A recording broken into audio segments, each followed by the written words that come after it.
وعلى آله وصحابه أجمعين। বাংলাদেশ জামাত ইসলামীর খুলনা মহানগরী এবং জেলা শাখার উদ্যোগে আয়োজিত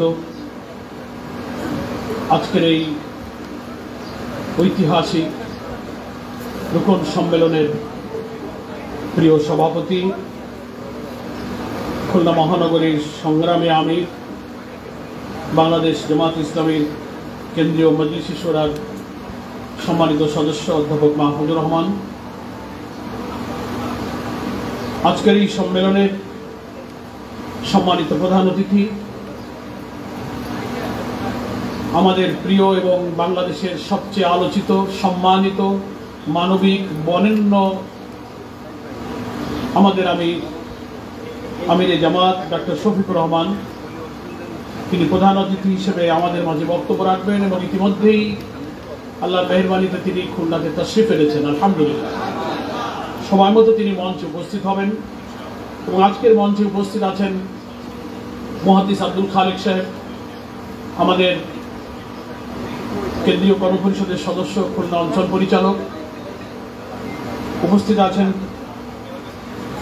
অঞ্চলের সহকারী পরিচালক এবং কেন্দ্রীয় কর্মপরিষদের সদস্য, খুলনা মহানগরীর সাবেক আমির আমাদের প্রিয় ভাই মাওলানা আবুল কালাম আজাদ। মঞ্চে উপস্থিত আছেন আমাদের মহানগরী, জেলা, বাগেরহাট, সাতক্ষীরার সম্মানিত জেলা আমির, নায়েবে আমির এবং সেক্রেটারি বৃন্দ এবং পার্শ্ববর্তী জেলার আরও সম্মানিত নেতৃবৃন্দ উপস্থিত আছেন এবং আজকের এই সম্মেলনে উপস্থিত জেলা এবং মহানগরীর প্রায় ৩,০০০ রুকন ভাই ও বোনেরা, আমরা মহান আল্লাহ তাআলার কাছে আজকে প্রাণ ভরে আরো একবার শুকরিয়া আদায় করছি। আজকের এই সম্মেলনে আমাদের রব, আমাদের মালিক গফুরুর রহিম আমাদের অনেক পেরেশানি, অনেক চোখের পানিকে কবুল করে দীর্ঘ প্রায় ১৫ বছর পর আজকের এই আল ফারুক সোসাইটির চত্বরে রুকন সম্মেলনে মিলিত হবার যে তৌফিক দিয়েছেন, এটা আল্লাহর খাস করুণা। তাই আমরা আল্লাহর কাছে আবার শুকরিয়া আদায় করছি। আলহামদুলিল্লাহ, নিশ্চয়ই আপনাদেরও মনে পড়ছে, আমাদেরও মনে পড়ছে এই আল ফারুক সোসাইটিতে আমরা তারবিয়াত সহ কত রুকন সম্মেলন করেছি, কত সভা সমাবেশ করেছি। কেন্দ্রীয় নেতৃবৃন্দ এখানে সফর করেছেন, যারা দুনিয়া থেকে বিদায় নিয়েছেন, যাদের কাছে আমরা ইসলামী আন্দোলনের শিক্ষা পেয়েছি, আমাদের শিক্ষক ছিলেন, সেই সব শীর্ষ নেতৃবৃন্দের অনেকেই দুনিয়া থেকে চলে গিয়েছেন।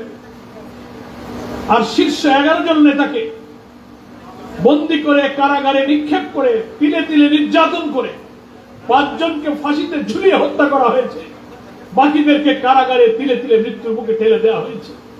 আমাদের স্মরণ পড়ছে সেই আবেগের স্থান আল ফারুক সোসাইটি। এই ফ্যাসিস্ট আওয়ামী অত্যাচারী শাসকের দোসরেরা দীর্ঘদিন এই আল ফারুক সোসাইটি তারা বেদখল করে রেখেছিল, তাও আপনারা জানেন। মহান আল্লাহ তাআলা গত 5ই আগস্টে আমাদের ছেলেরা, তরুণ, দামাল সংগ্রামী ছাত্র জনতার গণ অভ্যুত্থানে 5ই আগস্ট এই ফ্যাসিবাদের জগদ্দল পাথরকে আমাদের বুকের উপর থেকে সরিয়ে দিয়ে একটি মুক্ত স্বাধীন বাংলাদেশে স্বস্তির নিঃশ্বাস ফেলার তৌফিক দিয়েছে। আমরা তাই আল্লাহর কাছে শুকরিয়া আদায় করছি। আলহামদুলিল্লাহ, আমরা কখনো ভাবতে পারিনি, আমরা ভাবতাম যে আল্লাহর রহমত একদিন আসবে, কিন্তু কত পরীক্ষা দিতে হবে, আর কত শাহাদাত, জুলুম, নির্যাতন, মামলা, হামলা, আমাদের ছাত্রদের, নারী পুরুষ নির্বিশেষে এই 15টা বছর, তার আগের আরো মঈনুদ্দিন ফখরুদ্দিনের আরো 2-2.5 বছর যদি ধরি, প্রায় 17 বছর জুলুম, নির্যাতন, নিপীড়নের এই কালো অধ্যায় কবে শেষ হবে? কিন্তু আল্লাহ তাআলা কোন শাহাদাত, কোন রক্ত, কোন কোরবানি কবুল করেছেন আমরা জানি না। 5ই আগস্ট আল্লাহ তাআলা আসমান থেকে এই জাতির জন্য, এই উম্মার জন্য, ইসলামী আন্দোলনের জন্য এক রহমত নাযিল করেছেন। আলহামদুলিল্লাহ, সেই করুণার কারণে আমরা আজকে মুক্ত হয়েছি। আমাদের কারাবন্দী অনেক নেতৃবৃন্দ মুক্তি পেয়েছেন। ইনশাআল্লাহ আল্লাহ তাআলার কাছে আমরা আশা করছি আমাদের মৃত্যুদণ্ড নিয়ে তিলে তিলে আজও যিনি কারাগারে কষ্ট ভোগ করছেন আমাদের প্রিয় নেতা এটিএম আজহারুল ইসলাম ভাই, তিনিও ইনশাআল্লাহ আল্লাহ তাআলার কাছে চাইবো যে তিনিও যেন আমাদের মাঝে অচিরেই ফিরে আসেন ইনশাআল্লাহ। আলহামদুলিল্লাহ। তো আজকে আমাদের এই আল ফারুক সোসাইটির এই চত্বরের সম্মেলনের আমাদের অনেকের আবেগ, একটা অনুভূতি আমাদের তৈরি হয়েছে যে যেখানে আমরা আসতে পারতাম না সেই জায়গাতে আল্লাহ তাআলা এনে জেলা এবং মহানগরীর সব রকম ভাই বোনদের এই সম্মেলনে মিলিত হবার তৌফিক দিয়েছেন আলহামদুলিল্লাহ। এবং আমাদের বহুদিনের আকাঙ্ক্ষা আমাদের প্রিয় আমিরে জামাতকে পাওয়ার জন্য খুলনা মহানগরী জেলার নেতৃবৃন্দ বহুদিন থেকে চেষ্টা করছেন, কেন্দ্রের কাছে বলছেন, আজকে সেই আশাও আল্লাহ তাআলা পূরণ করেছেন আলহামদুলিল্লাহ। রুকন সম্মেলনে আমাদের ঐতিহ্য হলো তরবিয়ত সহ রুকন সম্মেলন। সেই কারণে আপনারাও শুনেছেন আমার নির্দিষ্ট আলোচনার জন্য একটি বিষয় নির্ধারণ করা হয়েছে। সে বিষয় হচ্ছে শপথের আলোকে রুকুনিয়ত। আল্লাহ তাআলা তৌফিক দিলে আমি নির্ধারিত সময়ের মধ্যে আমি এই বিষয়ের উপরে কিছু আলোচনা আপনাদের খেদমতে পেশ করার চেষ্টা করবো ইনশাআল্লাহ। আমি নিজেও একজন রুকন এবং আমার কথা যারা শুনতে পাচ্ছেন ভাই ও বোনেরা, আমরা সবাই এই রুকুনিয়তের শপথ করেছি। ফলে এই আলোচনা আমার নিজের সংশোধনের জন্য, আমাদের সবার জন্য। যে শপথ আমরা পড়েছি তা কি, সেই শপথের গুরুত্ব, তার তাৎপর্য, শপথের আলোকে আমরা যে রুকুনিয়াত হাসিল করেছি তার মহত্ব, মর্যাদা, দায়িত্ব, কর্তব্য দিয়ে নির্দিষ্ট সময়ের মধ্যে এই আলোচনাগুলো আল্লাহ তাআলা আমাদের জন্য শিক্ষণীয় এবং কল্যাণকার হিসেবে যেন তুলে ধরার তৌফিক দান করেন। ওমা তৌফিকি ইল্লা বিল্লাহ। প্রিয় ভাইরা এবং বোনেরা, শপথের আলোকে রুকুনিয়াত, এই আলোচনার দুটো পার্ট বোঝা যাচ্ছে। একটা হচ্ছে শপথ, একটা হচ্ছে রুকুনিয়াত। শপথটাকে ইসলামী পরিভাষায়, কোরআনের পরিভাষায় বলা হচ্ছে বায়াত, ইংরেজিতে ওথ বলা। বায়াত অর্থটা কোরআনের পরিভাষা, ক্রয় বিক্রয় করা, দুই অর্থেই বায়াত শব্দ ব্যবহার হয়। বিক্রি করা অর্থ বোঝায়, বেচা কেনা অর্থেও বায়াত শব্দটা তাফসীরের মধ্যে উল্লেখ করা হয়েছে। এর অর্থ হচ্ছে একটা অঙ্গীকার, একটা চুক্তি, একটা ওয়াদা, শপথ করা, আনুগত্যের শপথ করা। এবং সংক্ষেপে যদি আমরা এই কিসের শপথ, শপথের আলোকে যে রুকুনিয়াতের আমরা আলোচনা করব, কিসের সে শপথ? সে শপথটা হচ্ছে আমার জান আর মাল আল্লাহ তাআলা আমাকে দিয়েছেন। এই জান আর মাল এর মালিক হচ্ছে একমাত্র আল্লাহ তাআলা।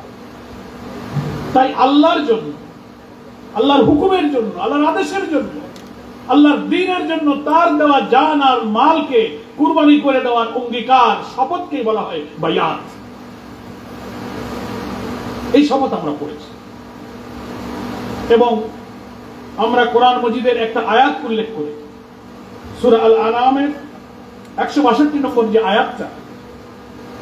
আজকের এই সম্মেলনে রুকুন সব ভাই বোনেরা, আমি নিজে সহ, আমরা এই শপথ যখনই আমরা রুকুনিয়াতের শপথ করতে বলা হয়েছে, আমাদের আমির যারা যখন এই শপথের জন্য আমাদেরকে আহ্বান জানিয়েছেন, তাদের সামনে দাঁড়িয়ে আমরা এই শপথ করেছি। সেই শপথে যে বাক্যগুলো আমরা উচ্চারণ করেছি তার শেষ পর্যায়ে এসে কোরআনের এই আয়াতটা আমরা সবাই উচ্চারণ করেছি। কি? কুল ইন্না সলাতি ওয়া নুসুকি ওয়া মাহইয়ায়া ওয়া মামাতি লিল্লাহি রাব্বিল আলামিন। আমরা এই আয়াতটা সবাই পড়েছি না? সবাই আমরা পড়েছি।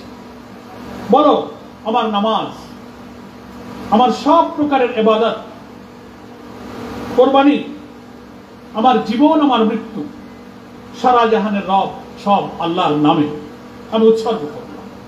এই শপথ আমরা সবাই পড়েছি। এখন প্রশ্ন হলো, এই যে শপথ আমরা পড়লাম, আল্লাহর দেওয়া জান আর মালিক, জান আর মালের মালিক আল্লাহ, এটা আমার জান মাল নয়, আমার কাছে আল্লাহ এটা আমানত রেখেছে। এই শপথের মধ্যে দিয়ে আমি অঙ্গীকার করলাম, এই কমিটমেন্ট করলাম যে হ্যাঁ আল্লাহ, তুমি আমার কাছে তোমার জান আর মালের এই শক্তি যে আমানত রেখেছো, তোমার এই নিয়ামতকে আমি তোমার জন্য উৎসর্গ করে দেব যতক্ষণ আমার হায়াত থাকবে, মওত পর্যন্ত। তোমার বিধান মানার জন্য, তোমার আদেশ পালনের জন্য, আনুগত্যের জন্য, জীবনে, সমাজে, রাষ্ট্রে, সর্বত্র তোমার দ্বীন মানা এবং প্রতিষ্ঠার জন্য তোমার এই জান মালকে আমি কোরবানি করব, ব্যয় ব্যবহার ভোগ করবো, এর বাইরে আমি সীমার বাইরে গিয়ে আমি আমার এই জান মাল ব্যয় ব্যবহার ভোগ করব না। এই প্রতিশ্রুতি লিল্লাহি রাব্বিল আলামিন, শুধুমাত্র আল্লাহর জন্যই, মানে আল্লাহ লিল্লাহি কথাটার ব্যাপক তাৎপর্য। আল্লাহর জন্য মানে আল্লাহর দ্বীনের জন্য, আল্লাহর আদেশের জন্য, আল্লাহর প্রয়োজনে, আল্লাহর হুকুমের জন্য, আল্লাহর আনুগত্যের জন্য আমার জান আর মাল আমি সবটা আল্লাহর কাছে। কিন্তু আমরা যিনি রুকুনিয়াতের এই জীবনে আমরা হয়তো কারো 30, 40, 50, 60 বছর আমরা রুকুনিয়াতের শপথ পড়েছি। এই রুকুনিয়াতের তাৎপর্য, এর হাকিকাত যিনি যতটা হৃদয় মন দিয়ে উপলব্ধি করেছেন, এর মর্ম যতটা তিনি আবেগ দিয়ে ইখলাসের সাথে অনুভব করেছেন, তিনি ততটাই শপথের উপরে চলার জন্য তৌফিক পেয়েছেন। আর যিনি উপলব্ধি কম করতে পেরেছেন, ইচ্ছাই হোক অনিচ্ছাই হোক তার শপথ ভঙ্গ হয়ে যাচ্ছে, আমানতের খেয়ানত হয়ে যাচ্ছে। এই জন্য এই বায়াতের যে কনসেপশনটা, এই শপথের হাকিকাতটা, তাৎপর্যটা আমরা অনেকে আজও ভালো করে পরিপূর্ণ বুঝে উঠতে পারিনি। আমি তো নিজেই চিন্তা করি যে আল্লাহর কাছে আমার জান আর মাল যে আমি বিক্রি করে দিলাম, এই জান আর মালের মালিক তো আমি নই। ওয়াদা করলাম যে তোমার ইচ্ছা এবং চিন্তার বাইরে এটা ব্যয় ব্যবহার হবে না। দিন শেষে দিনের মাঝে মাঝে যখন আমি নিজেও আমাকে নিয়ে আত্মসমালোচনা করি, ভাবি, নিজেকে চেক করি, তখন আমি তো আমার বিচারে আমি আসামি হয়ে যাই। এই জায়গায় তো আমার খেয়ানত হয়ে গেল, এই জায়গাটা আমার ওয়াদা এবং শপথের বিচ্যুতি হয়ে গেল। এই কারণে আমি নিজে সহ আজকের এই আরকান ইস্তেমার তারবিয়াতি আলোচনা হিসেবে এটা সুযোগ যে আমার নিজেরও যদি কিছু উপকার হয়, আমার রুকন ভাই বোনেরাও যদি এখান থেকে কিছু নসিহা গ্রহণ করতে পেরে আমরা আমাদের শপথের উপরে আবার কায়েম থাকতে পারি, সেজন্যই এই বায়াতের তাৎপর্যটা আমরা আরেকবার একটু ঝালাই করে বুঝে নেওয়ার চেষ্টা করি। আমার প্রিয় ভাই ও বোনেরা, আল্লাহ তাআলা কোরআন মজিদে এই বায়াতের প্রসঙ্গ বলতে গিয়ে সূরা তাওবার 111 নম্বর আয়াত, যে আয়াতটা আমরা সবাই জানি। রুকুনিয়াতের আগে আমাদের যত তারবিয়াত পড়াশোনা করতে হয় তার মধ্যে সূরা তাওবার এই আয়াতের উপরে আলোচনা এবং বুঝটা খুব গুরুত্বপূর্ণ। সেখানে আল্লাহ তাআলা বলছেন, আউযু বিল্লাহি মিনাশ শাইতানির রাজীম, বিসমিল্লাহির রহমানির রহিম, ইন্নাল্লাহা ইশতারা মিনাল মুমিনিনা আনফুসাহুম ওয়া আমওয়ালাহুম বিআন্না লাহুমুল জান্নাহ। কি কথা বলা হয়েছে এখানে? নিশ্চয়ই আল্লাহ তাআলা, ইন্না, নিশ্চয়ই আল্লাহ তাআলা, ইশতারা, খরিদ করে নিয়েছেন,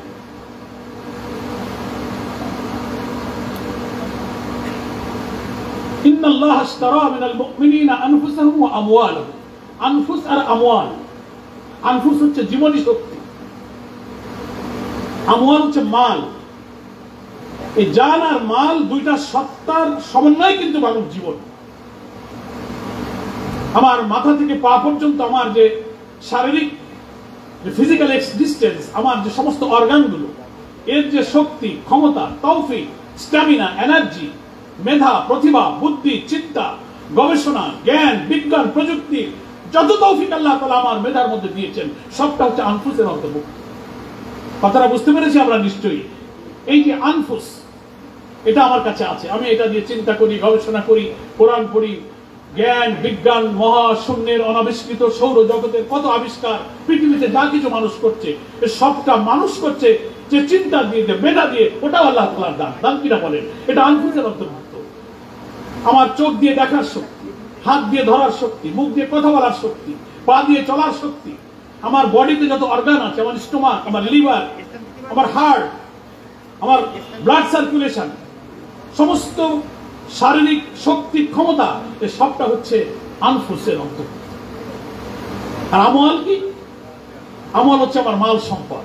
আমার 2 লাখ টাকা আছে, 2 বিঘা জমি আছে, ব্যবসা আছে, গাড়ি বাড়ি আছে, চাকরি আছে, সোর্স অফ ইনকাম আছে, এটা হচ্ছে আমার মাল।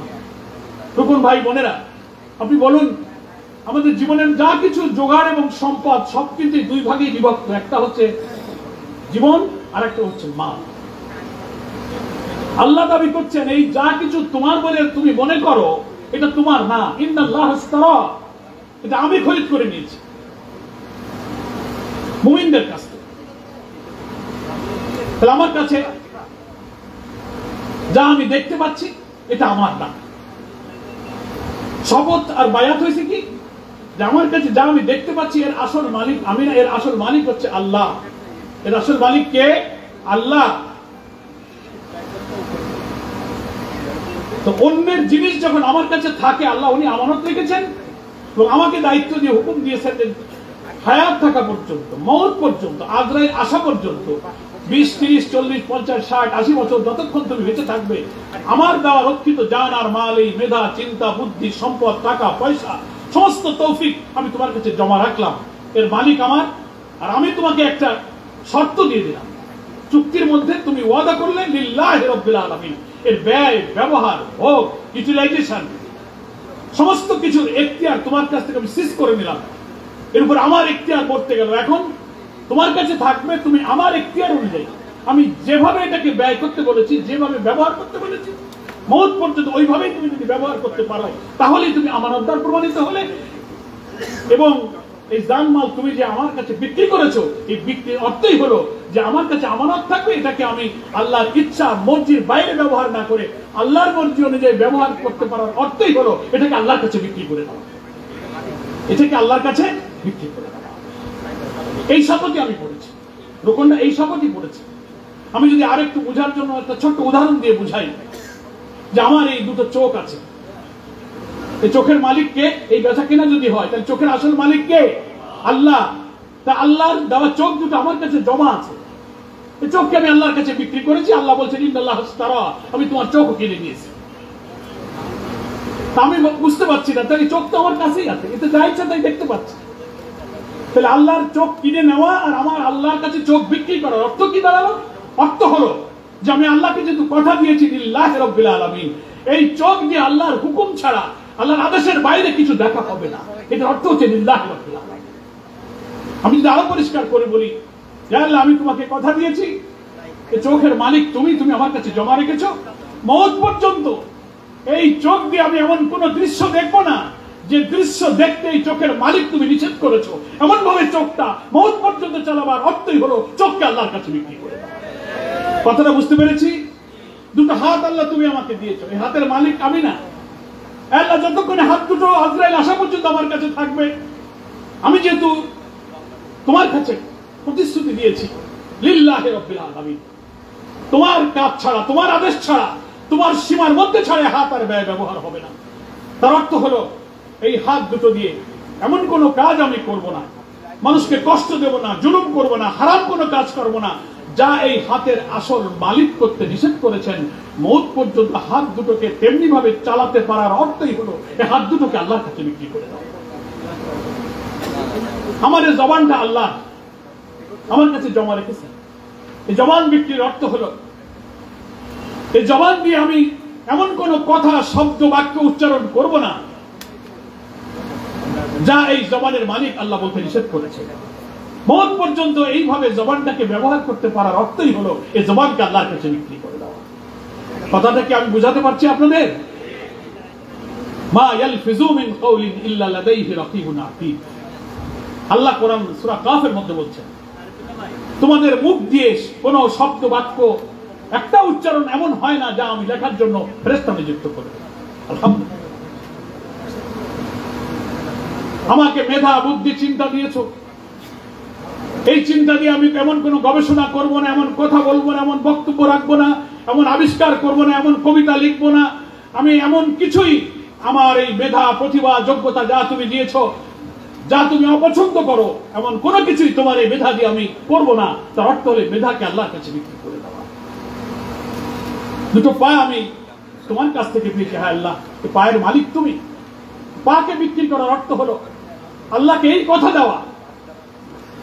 এই বায়াতের শপথ এই কথাই আমরা দিয়েছি যে হ্যাঁ আল্লাহ এই পা দিয়ে হেঁটে এমন কোথাও আমি যাব না যেখানে এই পায়ের মালিক তুমি নিষেধ করেছো। এমন ভাবে পা দুটোকে চালাতে পারার অর্থ হলো এই পাকে আল্লাহর কাছে বিক্রি করে দেওয়া।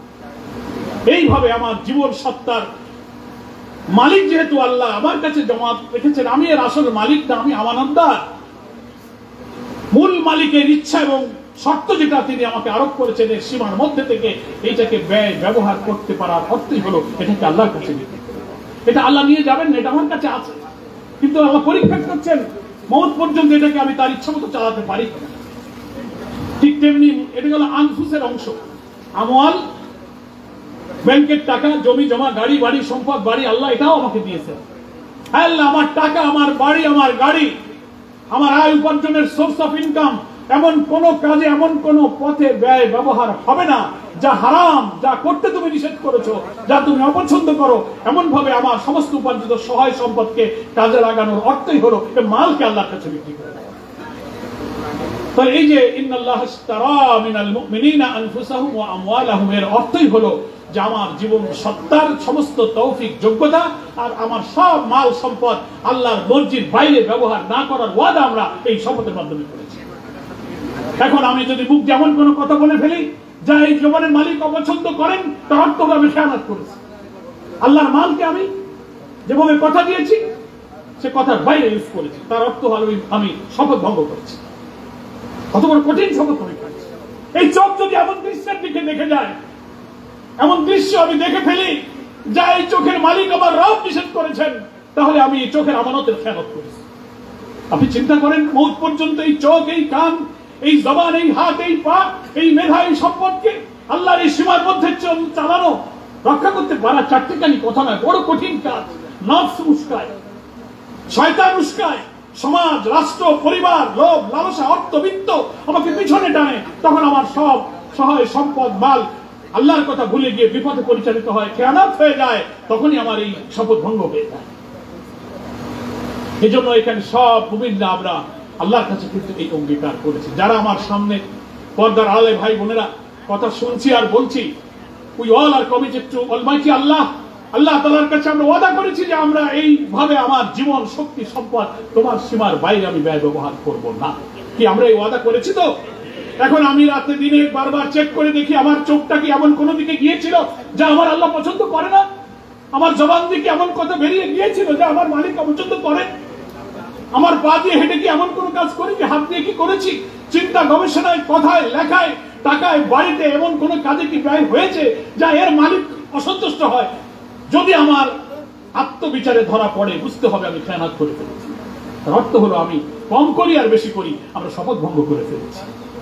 এই বিচারে যদি বায়াতকে, আল্লাহর সাথে জান মাল বেচা কেনার এই চুক্তিকে যদি আমরা বিশ্লেষণ করি, তাহলে আমি সহ সবাই আসামির কাঠগড়ায় দাঁড়িয়ে যদি আল্লাহকে বিচারক রেখে হিসাব আমি নেই, তাহলে সবাই আমরা আসামি হয়ে গেছি। নাকি বলেন আসামি হয়ে গেছি? আমি তো হয়ে গেছি। তার অর্থ কি আমি বলতে পারি যে আমরা এই শপথের উপরে 100 এখনো টিকে থাকতে পারছি না? কেন পারছি না? আমাদের নফস উস্কাচ্ছে, সমাজ, রাষ্ট্র, তাগুত, বাতিল, পরিবার চতুর্দিক থেকে আমাকে এই দিন থেকে, ঈমান থেকে, আল্লাহর পথ থেকে ফিরিয়ে রাখার চেষ্টা করছে। এই জন্যই শপথটা পড়েছি। এই জন্যই মুমিনের গুণই হলো সে আল্লাহর পথে চলার চেষ্টা করবে, বারবার ভুল হয়ে যাবে, যখন সে বুঝবে নীরবে চোখের পানি ফেলে সে তওবা করবে, ইস্তেগফার করবে, আবার দিনের পথে ক্ষমা চেয়ে আল্লাহর কাছে চলার তৌফিক চাইবে। এটাই হচ্ছে মুমিনের গুণ। ভুল করবে আবার ক্ষমা চাবে, কিন্তু একই ভুল মুমিন বারবার করবে না, বারবার করবে না। তো রুকুনিয়াতের এই যে শপথটা আমরা গ্রহণ করেছি, এই যে বায়াতের এই অর্থ আমাদের যেন সবার মনে থাকে। এবং আপনি চিন্তা করেন এই স্টেজে আসলে এই মানের উপরে থাকা খুব কঠিন। সেজন্য রুকন হওয়ার আগে আপনি চিন্তা করেন, আমি যখন এই জামাত ইসলামীতে এসেছিলাম, সহযোগী ফরম পূরণ করেছি, কর্মী হয়েছি, প্রার্থী হয়েছি, টিসি, টিএস, পাঠ্যক্র, সাববেদারি, ইন্টারভিউ, প্রশ্নপত্র, কত কি করার পরে না আমাকে রুকনিয়াতে শপথ করতে হয়েছে। দেরি হয়েছে কেন? অনেকে চুল দাড়ি পেকে যায়, 15-20 বছর লেগে যায়, অনেকে মরে যায় কিন্তু শপথ করতে পারে না। দেরি হয় কেন? এই যে কঠিন শপথের উপরে টিকে থাকা যেহেতু চারটিখানি কথা নয়, এর জন্য একটা নৈতিক মান প্রয়োজন, ঈমান, ইলম, ইখলাস, একটা আখলাক দরকার। যে আখলাকের মানে উন্নীত না হলে শপথ ভঙ্গ হয়ে যেতে পারে। এই জন্য এই চরিত্রের স্তরে উনি আসলেন কিনা এটা দেখার জন্য জামাত ইসলামী তাকে শপথের জন্য একটু দেরি করে, বারবার পরীক্ষা নেয়। বাড়িতে পর্দা আছে কিনা, রুজি হালাল কিনা, ছেলে মেয়ে বউ বাচ্চারা দিনের পথে আছে কিনা, নিজে ওয়াদা খেলাফ করে কিনা, মুআমালাতটা, আত্মম্ভরিতা, আক্রোশ, অহংকার, রিয়া, প্রদর্শন ইচ্ছা, যেগুলো কবিরা গুনাহ, এই সব নৈতিক, চারিত্রিক, মানবিক গুণগুলো আমার মধ্যে আছে কিনা। জামাত ইসলামী একটা পর একটা পরীক্ষা নিতে নিতে যখন ন্যূনতম জামাত ইসলামী কনভিন্স হয় যে না, এখন তার আমল আখলাকে, ব্যক্তিগত রিপোর্ট, মান, ইন্টারভিউ, দায়িত্ব পালন, স্থানীয় দায়িত্বশীলের আলোচনায় বোঝা যায় যে না এখন তাকে শপথ দিলে এই শপথের উপর সে থাকতে পারবে, তখন তাকে আমির সাহেব ডেকে বলেন হ্যাঁ আপনি এখন শপথ পড়েন, তখন সে ইন্না সালাতি ওয়া নুসুকি বলে শপথটা পাঠ করে। আমার ভাইরা, এই শপথ যে আমরা পড়েছি এটার উপরে টিকে থাকা যায় না বলে আমাদের সবসময় মনে রাখতে হয় জামাত ইসলামী একটা রুকন বানাতে কত কষ্ট করেছে। আমি তো উদাহরণ দিয়ে বলি যে ওই আমাদের দেশে টিউবওয়েল বসায় না, টিউবওয়েল 800-900-1000 ফিট পাইপ মাটির নিচে দেয়, তার নিচে আবার ফিল্টার দেয় যাতে বালি কাদা না আসে, কারণ পানিটা যে লেয়ার থেকে তোলা হচ্ছে ওই পানি কিন্তু ফ্রেশ পানি নেই, ওটা বালির মধ্যে মিশে থাকে। ফিল্টার উপর থেকে পাম্প করলে ওই ফিল্টার করে বালির মধ্যে থেকে পিওর পানিটা এসে টিউবওয়েলে পানির উপযুক্ত হয়। তো জামাত ইসলামী রুকন বানাবার জন্য এই পাপাচারে জাহেলিয়াতে পরিপূর্ণ সমাজের মধ্যে জামাত ইসলামী একটা পিওর করে ত্রুটিমুক্ত মানুষ হিসেবে অনাচার পাপাচারের মধ্যে যেহেতু আমরা মিশে আছি, এখান থেকে আমাকে পিউরিফাই করার জন্য জামাত ইসলামী কয়েকটা ফিল্টার বসিয়েছে। সহযোগী সদস্য একটা ফিল্টার, কর্মী একটা ফিল্টার, অগ্রসর কর্মী একটা ফিল্টার, রুকন প্রার্থী একটা ফিল্টার, রুকন একটা ফিল্টার, এই পাইপ বসেছে। এই পর্যন্ত আসলে এই বই পড়ো, এই সিলেবাস শেষ করো, পর্দা মানো, হারাম থেকে বাঁচো, ফরজ ওয়াজিব মানো, কবিরা গুনাহ করো না, এক একটা স্তরে এক এক পড়া, এক এক জ্ঞান, এক এক চরিত্র। এত কিছু করার পরেও যখন সে শপথ পড়ে তখন দেখা যায় যে না উনি আবার কবিরা গুনাহ করেছেন, উনি আবার ফরজ তরক করেছেন। তখন চিকিৎসা করার জন্য বলে না এতে আর চলে না, পিওর করা হয়েছিল কিন্তু ভেজাল ঢুকে গেছে, শয়তান উস্কাইছে, নফসের খায়েশ, লোভ লালস, রুকুনিয়াত মুলতবি করা লাগে, বাতিল করা লাগে, খারিজ করা লাগে। ওই টিউবওয়েলের মতো বহু ফিল্টার দিয়েও পাইপ চাপার পরে অনেক সময় পানিতে কিছু বালি থাকে না, পিওর করার জন্যই তো বসাইলাম, তবুও দেখা যায় গ্লাসের মধ্যে কিছু বালি ভাসে। তো ভাইরা আমার, এই যে জামাত শপথের উপরে রাখার জন্য আমার ইমান, এলম, এই সিলেবাস, এই কোরআন, এই সাহিত্য, এই হাদিস, এই ফিকহ, এই লিটারেচার, এই সিরাত পড়ে পড়ে জীবনের সাথে মিলিয়ে তোমার জীবনকে তুমি পুনর্গঠন করো, এই করে আমাকে চরিত্র তৈরি করা হচ্ছে যেন আমি আমার শপথের উপরে, অঙ্গীকারের উপরে টিকে থাকতে পারি। সেই জন্য আমি একটু আমরা স্মরণ করি যে এই ফিল্টারিং করার জন্য শপথের আগে আমাকে কি কি করা হয়েছে। জামাত ইসলামীর গঠনতন্ত্রের শপথ নেওয়ার আগে রোপণ হওয়ার শর্ত আছে ধারা 7-এ। কয় নম্বর ধারা? রোপণ যারা হয়ে গেছে তাদের আর ধারা মনে থাকে না, ওই ইন্টারভিউ প্রার্থী হলেই লাগে, এখন দরকার কতবার হয়ে গেছি। আর যারা প্রার্থী থাকে তাকে করে ধারা 7 মনে আছে তো, বলো তো রোপণ হওয়ার শর্ত কয়টা? হওয়ার পরে বললে ও তো সে পড়েছিলাম রোপণ হওয়ার আগে রে ভাই, এখন আর মনে নেই। এই জন্য আমরা একটু মনে করে দিই, তাতে কি লজ্জা লাগবে? ধারা 7-এ 6টা শর্ত বলা হয়েছে। কয়টা শর্ত? একটু ঝালাই করে নি, মরিচা পড়ে গেছে তো একটু ঝালাই করি। এই শপথের কথা এতক্ষণ যে বললাম তার আগে 6টা শর্ত জামাত ইসলামী দিয়েছিল এবং আমাকে নার্সিং করেছে, ফিল্টারিং করেছে। বলেছে ব্যক্তিগত জীবনে ফরজ ওয়াজিব আদায় করব এবং সব কবিরা গুনাহ থেকে বেঁচে থাকবো। কি শর্ত করেছিলাম? শর্ত করেছিলাম। উপার্জনের এমন কোন পন্থায় যাব না যা আল্লাহ তাআলা নাফরমানির পর্যায়ে পড়ে। বাড়ি ইলেকট্রিক মিটার লাগাইলাম, বিল মেলা হয়, 50 টাকা মিটার রিডারে দিলি, বিল কমায় দিল, টাকা 50, কাজটা কি হলো? হারাম হলো। কি হারাম হলো কিনা বলেন? বেপর্দা, এলোমেলো করে কথা বলা, নানান ভাবে হারামের পথে চলে যাওয়া। 3 নম্বর শর্ত, হারাম পথে অর্জিত কোন সম্পদ, ওর হক যদি আমি ক্ষতি করে থাকি, আমি সেই হকদারের সম্পদ তার কাছে ফেরত দিয়ে দেব। 4, মৌলিক মানবীয় যোগ্যতা অর্জনের ব্যাপারে আমি আশাব্যঞ্জক একটা অবস্থানে থাকবো। মৌলিক মানবীয়, রাগ, ক্রোধ, ক্ষোভ, গীবত, পরচর্চা, পরনিন্দা, মানুষের সাথে ভালোবাসা, ভ্রাতৃত্ব, উপহার, এই কোয়ালিটিগুলো আমার ডেভেলপ করব। এটা রুকুনিয়াতের 5ম শর্তে বলা হয়েছে। 6 নম্বরে বলা হয়েছে জামাতের যারা সাংগঠনিক দায়িত্বশীল আপনার কাছে থাকে, ইউনিট, ওয়ার্ড, থানা, তাদের দৃষ্টিতে আপনাকে ডকুমেন্টের যোগ্য বিবেচিত হতে হবে।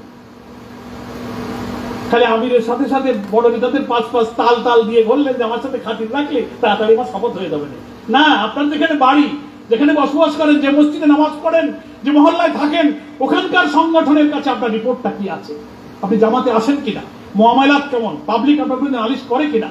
তাহলে এই যে 6টা শর্ত, এটা কি রোপণ হওয়ার পরে পূরণ করতে হয় না শপথের আগে করতে হয়? সবাই বলেন আগে। এটা আমাদের করতে হয়েছে। রোপণ হওয়ার পরে ধারা 9 রোপণের দায়িত্ব কর্তব্য বলে আরো 10টা পয়েন্ট বলা হয়েছে।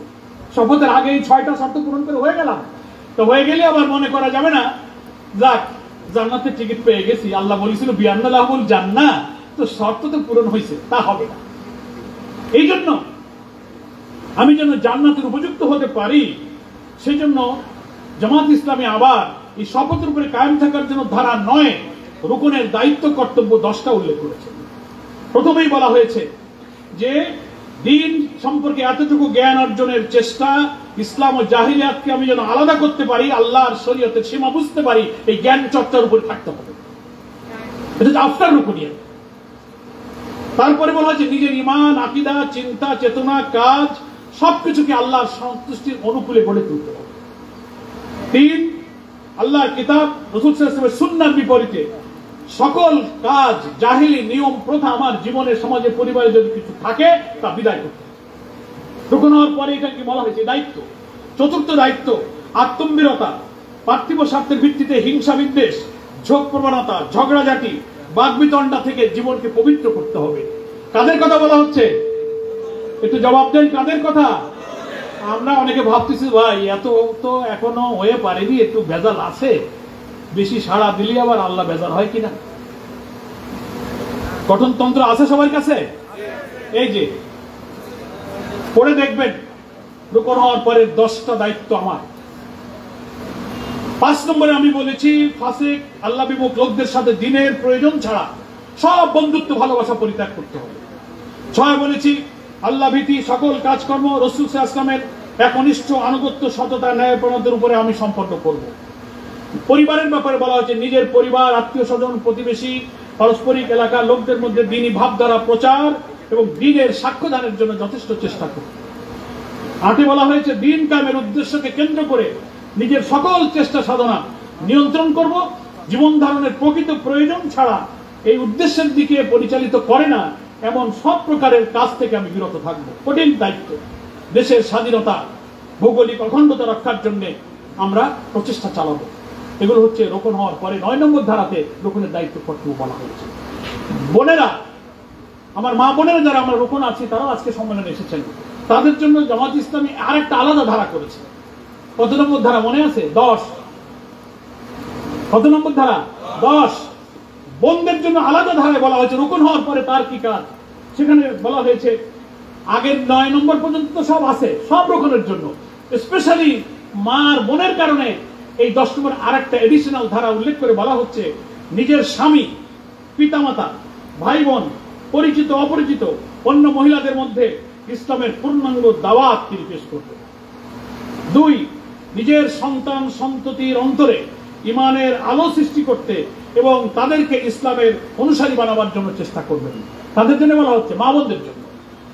10 নম্বর ধারা থেকে বলছি, তার স্বামী, সন্তান, পিতা ও ভাই বোন যদি জামাত ইসলামীতে শামিল হয়ে থাকেন, আন্তরিকতার সাথে তাদের সাহসী ও আশাবাদী করে তুলবেন।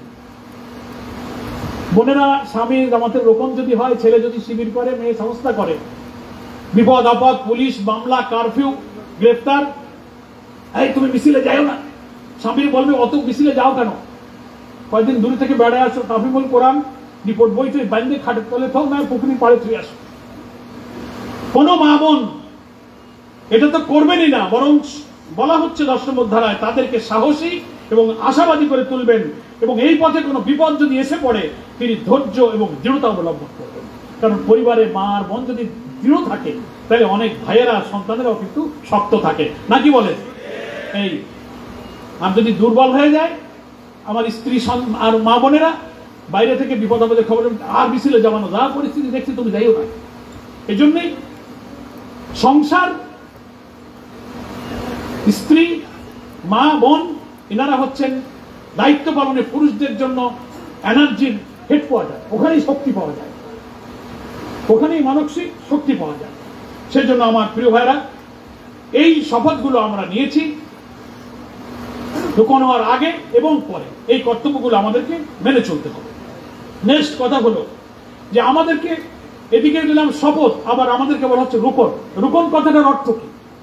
রুকন মানে হলো স্তম্ভ, পিলার, খুঁটি, সাপোর্ট, আস্থা অর্জন, ভার বহন করার ক্ষমতা আছে যার, এটাকে বলা হয় পিলার।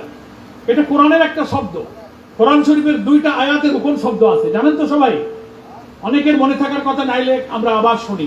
সূরা হুদের 80 নম্বর আয়াত, সূরা হুদের 80 নম্বর আয়াতে আল্লাহ রুকন শব্দ উল্লেখ করেছেন। ওয়ালা লাউ আন্না লিকুওয়াতান আও আবি ইলা রুকনিশ শাদীদ। রুকনিশ শাদীদ, মজবুত অবলম্বন, আশ্রয়। হ্যাঁ, আমার যদি এতখানি শক্তি থাকতো যে তোমাদেরকে ঠেকাতে পারতাম, অথবা যদি কোনো মজবুত অবলম্বন পেতাম। আরেকটা আয়াত আছে সূরা জারিয়াতের 39 আল্লাহ বলছেন ফাতাওয়াল্লা বিরুকনিহি, ফাতাওয়াল্লা বিরুকনিহি ওয়া ক্বালা সাহিরুন আও মাজনুন। যে তখন নিজের শক্তির উপর নির্ভর করে মুখ ফিরিয়ে বলল এ লোক হয় জাদুকর আর না হয় জিনগ্রস্ত। শেষেরটা মুসা আলাইহিস সালামের কাহিনী উপলক্ষে, উপরেরটা লূত আলাইহিস সালামের কাহিনী ঘটনা করে এই সূরা হুদ আর সূরা জারিয়াতের উপর শব্দটি উল্লেখ করা হয়েছে। তার অর্থ কি? এখানে শক্তি নির্ভর অবলম্বন করা যায়, ভার বহন করার মতো শক্তি অর্থে রুকন শব্দের ব্যবহার করা হয়েছে। তো জামাত ইসলামী গঠনতন্ত্রে রুকন শব্দটাকে এই স্তরের জনশক্তিকে সম্মানিত করার জন্য কেন ব্যবহার করলো?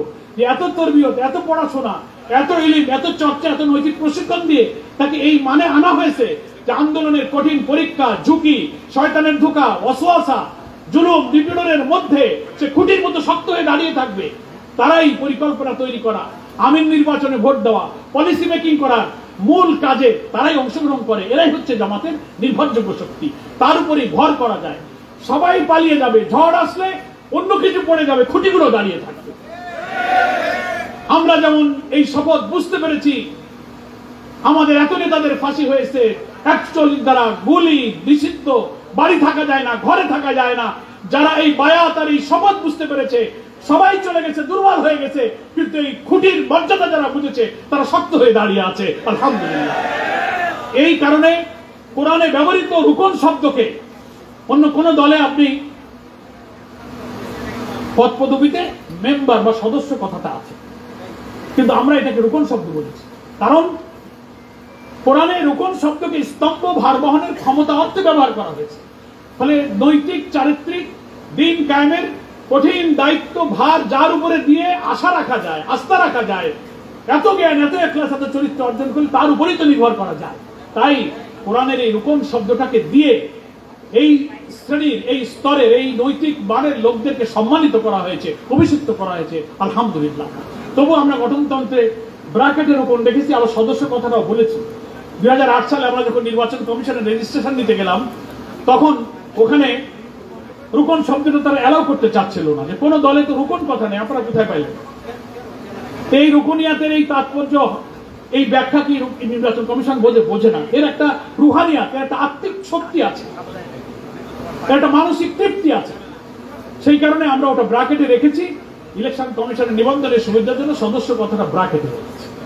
রুকন কথাটা আমরা রাখছি কারণ রুকন কথার মধ্যে একটা আলাদা মর্যাদা, আলাদা আত্মিক শক্তি, একটা দায়িত্ব বোধ কিন্তু অনুভব করা যায় আমার প্রিয় ভাইরা। ফলে আমাদের এই রুকনিয়াতের মান অর্জন করার পরেও কিন্তু আমাদের মান কিন্তু পড়ে যায়। আমাদের রুকনিয়াত মুলতবি করা লাগে, মান নেমে যায়, রিপোর্ট রাখে না, জামাতে যায় না, পর্দা করে না, স্ত্রী, সন্তান, পরিবার, আয় উপার্জনের ক্ষেত্রে এমন ঘটনা ঘটে তিনি তার মান আর রাখতে পারেন। কেন মান নেমে যায় এটা আমি বলে রাখি। রুকনদের মান কেন কমে যায় তা আমাদের সাংগঠনিক জীবনে পর্যালোচনা করে আমরা দেখেছি। আমাদের সাবেক আমিরে জামাত অধ্যাপক গোলাম আজম রাহিমাহুল্লাহ তিনিও বলে গেছেন যে আমি আমার সাংগঠনিক জীবনে, উনি তো আমাদের ইসলামী আন্দোলনের শিক্ষক ছিলেন, তিনি পর্যালোচনা করে বলেছেন 2টা কারণে রুকনদের মান কমে যায়। মনে রাখবেন কয়টা কারণ? 2টা কারণ। একটা কারণ হলো তিনি বলছেন রুকন হওয়ার সময় ওই ব্যক্তি শপথের সময় যে বলে যে আমি জীবনের দিন কায়েম করাকেই জীবনের লক্ষ্য হিসেবে গ্রহণ করলাম, শপথের সময় বলতে হয় না?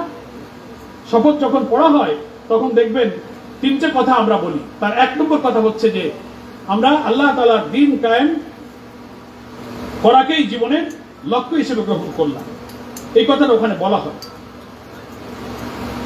সামগ্রিক শান্তি প্রতিষ্ঠা, মানব জাতির কল্যাণ সাধনের উদ্দেশ্যে আল্লাহ প্রদত্ত রাসূল সাল্লাল্লাহু আলাইহি ওয়াসাল্লাম প্রদর্শিত দ্বীন কায়েমের সর্বাত্মক প্রচেষ্টার মাধ্যমে আল্লাহর সন্তুষ্টি ও পরকালীন সাফল্য অর্জন করাই আমার জীবনের চূড়ান্ত লক্ষ্য। এটা আমার 1 নম্বর। আমিরে জামাত অধ্যক্ষ গোলাম আযম রাহিমাহুল্লাহ বলেছেন, শপথের সময় তার এই জজবা আবেগটা থাকে। 1 নম্বর লক্ষ্য হিসেবে প্রচুর সময় দেয়, কোরবানি করে, ডাক দিলে আসে, রিপোর্ট ভালো, সমস্ত পরিচ্ছন্ন জীবন। যেই রকম হয়ে যায় কিছুদিন পরে দুনিয়াদারি কাজে এমন পরিমাণ ব্যস্ত হয়ে পড়ে যে অন্য কাজকে সে 1 নম্বর বানায় ফেলে। সংগঠনের কাজটা তার 1 নম্বর থাকে না। বাড়ি বানানো, আয় উপার্জন, টাকা পয়সা, ব্যবসা বাণিজ্য, পরিবার, ওইটা তার 1 নম্বরের প্রয়োজনে চলে যায়। সংগঠনের প্রয়োজন তার 1 নম্বরে থাকে না। তো যে রকম শপথের সময় এটাকে 1 নম্বর কাজ হিসেবে কবুল করেছিল, রুকুনিয়াতের পরে যখন অন্য কিছুকে সে 1 নম্বর বানিয়ে ফেলে, তার মানটা তখন কমতে থাকে। রিপোর্টে ডিল পড়ে, বৈঠক যাইতে দেরি হয়, এনাক বাকি পড়ে যায়, জামাতে নামাজ কম, পরিবারের পর্দায় ঢিলা। এটা তাদেরই দেখা যায় যারা এই কাজটাকে 1 নম্বরে রাখে নাই, অন্য কিছু 1 নম্বর বানিয়ে ফেলছে। এটা মনে রাখবো আমরা 1 নম্বর। 2 নম্বর কারণ হচ্ছে যে আল্লাহ তাআলার কোরআনেই বলেছেন, মুমিনের ইসলামী আন্দোলনের পথে আসার সিদ্ধান্ত নিলে, হকের পথে থাকলে ইসলামী আন্দোলনের কর্মীদেরকে আল্লাহ তাআলা পরীক্ষা করবেন। ভয়, বিপদ, ক্ষুধা, দারিদ্র, অসুখ বিসুখ, এরকম আয়াত অনেক আছে কোরআনে। ওয়ালা নাবলুওয়ান্নাকুম বিশাইইন মিনাল খাউফ আহাসিবান নাসু আইয়ুতরাকু আইয়াকুলু আমান্না আম হাসিবতুম আন তাদখুলুল জান্নাহ। নানান ভাষায় আল্লাহ বলেছেন, আমি অবশ্যই তোমাদের পরীক্ষা করব। দ্বিতীয় কারণ হলো, কোন রুকন হওয়ার পর যখন তার জীবনে পরীক্ষা শুরু হয়ে যায়, এটা হাদিসেও আছে, ইমানের পথে যে যত শক্ত করে চলার সিদ্ধান্ত নেবে তত দ্রুত গতিতে তার উপর পরীক্ষা আসবে, নাকি বলেন? আর ঢিল হলে তার পরীক্ষা অত আসবে না। তো সাবেক আমিরে জামাত গোলাম আযম সাহেবের বক্তব্য হলো, যখনই রুকন হওয়ার পরে তার উপরে মামলা, মোকদ্দমা, অভাব, অনটন, অসুখ বিসুখ, বিপদ আপদ আসতে থাকে, তখন এটাকে সে পরীক্ষা মনে করে উত্তীর্ণ হওয়ার চেষ্টা না করে এটাকে সে অজুহাত বানায়, ওজোর বানিয়ে কাজে ঢিলা দেয়। এটা হলো দ্বিতীয় কারণ। পরীক্ষাকে পরীক্ষা মনে না করে ওজোর বানাবে। মনে থাকবে তো? কয়টা কারণ বলেছি? 2টা। একটা হলো দিন প্রতিষ্ঠার কাজকে 1 নম্বর মনে করে সে প্রার্থী থাকা পর্যন্ত, শপথের পরে ওইটা ভুলে গিয়ে অন্য কিছু, ছেলে মেয়ে, বাড়ি ঘর, বউ বাচ্চা, আয় উপার্জনকে 1 নম্বর বানায় ফেলে। জামাতে থাকে কিন্তু ওটা নট নাম্বার 1। 1 নম্বর দেখা যায় চলাফেরায়, কাজে কর্মে মিশলে বোঝা যায় যে এটা তার 1 নম্বর না, 1 নম্বর ধান্দা এখন অন্যটা হয়েছে, তখনই তার মান কমে। 2 নম্বর, যখন তার উপরে মামলা, বিপদ আপদ, চাকরি সাসপেন্ড, ব্যবসা বাণিজ্য, ক্ষতি আরম্ভ হয়ে গেল, তখন এটাকে সে অজুহাত বানায় ফেলে। সে মনে করে না যে আল্লাহ তো পরীক্ষা নেবে, আমাকে বলেছিল, না খেয়ে আছি, 3 বেলা খাইতে পাচ্ছি না, মামলায় জেলে চলে গেছি, রিমান্ডে চলে গেছি, চাকরি নাই, ছেলে মেয়ে কষ্টে আছে। সেটা মনে করেন, হায় আল্লাহ তুমি আমাকে ইমানের পথে এসেছি বলে পরীক্ষা করছো, আমি কম খাবো, 1 বেলা খাবো, জেল খাটবো, নির্যাতন করবো, কথা শুনবো, তবু আমি তোমার পথ ছেড়ে যাবো না। এটা হচ্ছে পরীক্ষার্থীর অ্যাটিটিউড, নাকি বলেন? ইমানের পরীক্ষায় উত্তীর্ণ হবো। এটা না করে সে করে কি? ওজোর বানায়। দায়িত্বশীল যখন বলে, কি ব্যাপার, রিয়ানাত বাকি কেন, রিপোর্ট রাখেননি কেন? ওরকম আপনি, হ্যাঁ আপনি এখন খোঁজ নিতে চাইছেন, পুলিশ কি পরিমাণ খুঁজে বেড়াচ্ছে আপনি জানেন না? আমার সংসারে অবমানটন, চাল কেনা, টাকা পাচ্ছেন, আমি এনার চাইতে আসেন, খোঁজ তো নেন না। এটা কি পরীক্ষা উনি মনে করলো না এটাকে ওজোর বানাইলো? কি বানাইলো? এটা ওজোর। পরীক্ষাকে পরীক্ষা মনে করতে হবে। পরীক্ষা মনে করলে ওটা উত্তীর্ণ হওয়ার অ্যাটিটিউড তার থাকতে হবে, তাইলে সে মান ধরে রাখতে পারে। তাহলে আমার এই কথাটা যেন মনে থাকে। আমাদের সাবেক আমিরে জামাতের কথা আমি বললাম, রুকনদের মান নামার 2টা কারণ। একটা হলো দিনের কাজকে যখন 1 নম্বর না বানিয়ে অন্য কিছুকে 1 নম্বর বানানো হয়। 2 হলো তার উপরে পরীক্ষা যখন আসে তখন এটাকে পরীক্ষা না মনে করে এটাকে অজুহাত বানায়। মনে থাকবে আমাদের ভাই বোনেরা? এরপর আর একটা কথা হচ্ছে, উনি আরেকটা কথা আমাদের শিখিয়ে গেছেন। রুকন হওয়ার পরে যারা আমরা মনে করি যে না, আমি তো আল্লাহ বলছে বিআন্না লাহুল জান্নাহ, জানমাল বিক্রি করেছি, জান্নাত ইনশাআল্লাহ পেয়ে যাবে না।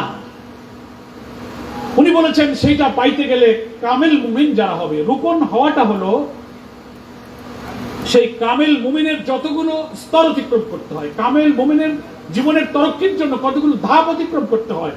রুকন মানে হলো সেই ধাপের প্রথম ধাপ। সেই ধাপের কোন ধাপ? প্রথম ধাপ। এই এত ফিল্টার দিয়ে পিউরিফাই করে আমাকে এনে দাঁড় করিয়ে দেওয়া হয়েছে। কামেল মুমিনের যে কয়েকটা ধাপ সিঁড়ি বেয়ে আমাকে উঠতে হবে, নামাজ, ইখলাস, সালাত, কুরবানি, তাকওয়া, পরহেজগারি, ঈমান, ইলমের দিক থেকে উন্নতির শিখরে উঠার জন্য মুমিনকে কতগুলো ধাপ অতিক্রম করতে হবে। রুকুন হওয়া মানে তার প্রথম ধাপ। এখন রুকুন হওয়ার পরে তার কর্তব্য বাকি ধাপগুলো তাকে একাই অতিক্রম করতে হবে, একটার পর একটা। গতকালকের চেয়ে আজকের নামাজ সুন্দর, আজকের পড়া সুন্দর, আজকের ইখলাস আমল, ফরজ ওয়াজিব কবিরা গুনাহ থেকে বাঁচার স্পৃহা, ইবাদত বন্দেগী মুআমালাত গত দিনে যা ছিল আজকে তার চেয়ে আরো সুন্দর। এই যে প্রতি দিনে দিনে স্তরে স্তরে নিজের বান বাড়ানো, এটার নামই হচ্ছে আমার মুমিনের স্তরগুলো অতিক্রম করা। তো আমরা রুকন হওয়ার পর যে মনে করে যে না আমার চেষ্টা তদবির শেষ, আমার সার্টিফিকেট পেয়ে গেছি, তার মান কিন্তু নামতে থাকবে। আর রুকন হওয়ার পর যদি মনে করেন যে না আমার মান বৃদ্ধির কাজ আজকে থেকে শুরু হলো, রুকন হয়েছি মানে মুমিনের কামিল মুমিনের যতগুলো ধাপ আমাকে অতিক্রম করতে হবে তার প্রথম ধাপে আমি পা দিয়েছি, বাকি ধাপগুলো আমাকে উঠতে হবে। সেইভাবে আমাকে পড়াশোনা, হাদিস, সময়দান, কোরবানি ত্যাগ করে করে আমার এটা বাড়াতে হবে। পরিশেষে আমার ভাইদের বলতে চাই, ওই যে শপথটা আমি নিয়েছি, আল্লাহ তাআলা কোরআন শরীফে কয়েক জায়গায় বলেছেন যে এই শপথ ভঙ্গ করা যাবে না। এই শপথ ভঙ্গ করলে, অঙ্গীকার ভঙ্গ করলে তার শাস্তি পেতে হবে, অনেক জায়গায় বলেছেন। ফলে আমাকে এই শপথের উপরে টিকে থাকতে হবে। এবং মান সংরক্ষণের জন্য জামাত একটা রিপোর্ট বই তৈরি করেছে। প্রতি মাসে আমার রিপোর্ট পর্যালোচনা হয়, বৈঠক হয়, মুহাসাবা হয়, সংশোধন হয়। এবং আল্লাহর সাথে সম্পর্ক ঘনিষ্ঠ করা, তার জন্য সালাতকে সুন্দর করা, আমার কোরআন অধ্যয়ন করে কোরআনের সাথে সম্পর্ক, আল্লাহর পথে অর্থ ব্যয়, গোপনে নেকির কাজ করা, নফলিয়াত, নফল রোজা, নফল সালাত, রোজা, এই আত্মগঠনের চেষ্টার মধ্য দিয়ে পেছন থেকে আমাকে যে নফস, সমাজ, পরিবার পেছনে টানবে, এই পিছু টান থেকে মুক্ত হয়ে আল্লাহর দিকে মুমিনের এই জীবনের মান উন্নত করার জন্য এই আমলের মধ্য দিয়ে এই রুকুনিয়াতের মান আমাদের রক্ষা করতে হবে। আমার সম্মানিত ভাই ও বোনেরা, আজকের এই সমাজ, আজকের রাষ্ট্র, আজকের জাহেলিয়াত, আজকের শয়তানের যত ওয়াসওয়াসার ধরন আমাদের উপরে আমরা দেখতে পাচ্ছি ক্রিয়াশীল, রুকুনিয়াতের মান অর্জন করার জন্য আমাদের এই কামিল মুমিনের বাকি ধাপগুলো এই শপথের কথা মনে রেখে নিজেকেই অতিক্রম করতে হবে। বেশি বেশি করে সালাতকে খুশুখুশুর সাথে পড়া, সময় নিয়ে পড়া, সালাতের কথার সাথে নিজের জীবনকে মেলানো, ইনফাক করা, নেকির কাজ গোপনে করা, কোরআনের সাথে সম্পর্ক, অর্থ বুঝে পড়া, কোরআন তেলাওয়াত করা, মুখস্থ করা, চর্চা করা এবং সাংগঠনিক দাওয়াতি কাজ করা, এর মধ্য দিয়ে কিন্তু আমাদের রুকুনিয়াতের মানটা আমরা ধরে রাখতে পারি। এই জন্য আমরা আজকে জেলা মহানগরীর যত রুকন ভাই বোনেরা এসেছি, আমি তো শুধু নিজেই রুকন, আমার রিপোর্ট বইয়ের ডান দিকে আমার 8-9 জন লোকের নাম টার্গেটে লেখা আছে। দাওয়াতি টার্গেট, কর্মী টার্গেট, রুকন টার্গেট, আমার পরিবার, আমার সন্তান, আমার স্ত্রী, তাদেরকে গড়ে তুলে আমার উপর অর্পিত সাংগঠনিক দায়িত্ব পালনে আমি যদি তৎপর থাকি, তাহলেই শপথের আলোকে এই যে সংগঠনের নির্ভরযোগ্য শক্তি হিসেবে রুকুনিয়াতের উপরে আমি ইনশাআল্লাহ টিকে থাকতে পারবো। আমার ভাই বোনদের কাছে আমি নিজের জন্য দোয়া চাই যে আমরা যে শপথ করেছি, এই শপথের উপরে পরিচ্ছন্ন জীবন, আল্লাহর দেওয়া জানমালের আমানত যদি পিওর পরিচ্ছন্ন ভাবে পবিত্র অবস্থা আল্লাহর কাছে যেতে পারি, আল্লাহ ওয়াদা করেছেন আল্লাযিনা তাতাওয়াফাহুমুল মালাইকাতু তাইয়্যিবিন ইয়াকুলুনা সালামুন আলাইকুম উদখুলুল জান্নাহ বিমা কুনতুম তা'মালুন। জীবনকে আমি যদি আমানতের উপরে পরিচ্ছন্ন পবিত্র করে এই হারাম থেকে বেঁচে হকের উপরে থেকে মৃত্যুর মুমূর্ষ সময়ে ফেরেশতারা যখন জান কবজ করতে আসবে, আল্লাহ বলেন এই জীবনকে যখন সে পবিত্র পাবে, তাফসীরের মধ্যে এই পবিত্র বলতে শুধু দেহ আর পোশাকের পবিত্রতা নয়, চরিত্রের নৈতিক পবিত্রতা যখন আমাকে পাবে, আল্লাহ বলছেন ইয়াকুলুনা সালামুন আলাইকুম, আল্লাহর পক্ষ থেকে ফেরেশতারা এসে তাকে সালাম জানাবে যে আল্লাহর তরফ থেকে তোমাকে সালাম জানানো হলো, উদখুলুল জান্নাহ, তুমি এখনই জান্নাতে প্রবেশ করো, বিমা কুনতুম তা'মালুন, যে আমল তুমি করে এসেছো। ফলে আমরা যে শপথ করেছি, এই দিয়ে যদি জীবনটা পবিত্র করে বহুতের সময় নিজেকে পবিত্র রাখতে পারি, তো আল্লাহর এই সালাম আমার ভাগ্যে জুটবে আর জান্নাহ আমার জুটবে। যেন সূরা তওবাতে আল্লাহ বলেছেন বিআন্না লাহুমুল জান্নাহ। এই জন্য এই বায়াত, এই বেচাকেনা যারা করবে, আল্লাহ তাদের সফলতার কথা বলেছেন, ফাস্তাবশিরু বিবাইকুমুল্লাযী বায়াতুম বিহি, তুমি সন্তুষ্ট থাকো, খুশি হও যে বেচাকেনা তুমি আল্লাহর সাথে করেছো। তাই আসুন আমরা আল্লাহর সাথে যে বেচাকেনা করেছি, আল্লাহ আমার জান মাল কিনে নিয়েছেন আর আমি বিক্রি করেছি, এর কোনো মালিকানা আমার কাছে নাই। ফলে তার সীমার বাইরে গিয়ে যেন আমি আমার এটাকে ব্যবহার না করি, তাহলেই শপথের আলোকে রুকুনিয়াত আমার ইনশাআল্লাহ ঠিক থাকবে। আর এটাই হয়তো আমার জান্নাতে পৌঁছার কারণ হবে। আল্লাহ তাআলা এই দীর্ঘদিন পরে রুকুন সম্মেলনে আমরা যে শপথ সম্পর্কে ধারণা করতে পারলাম, আল্লাহ তাআলা আমাদেরকে সেই শপথের উপরে টিকে থেকে জান্নাতের এই অভিযাত্রায় আল্লাহ পাক আমাদেরকে সাহায্য দান করুন। আমিন। আমা তৌফিকি ইল্লা বিল্লাহ। হাযা মা ইনদি। ওয়াল ইলমু ইনদাল্লাহ আলাইহি তাওয়াক্কালতু ওয়া ইলাইহি উনীব। আসসালামু আলাইকুম ওয়া রাহমাতুল্লাহি ওয়া বারাকাতুহু।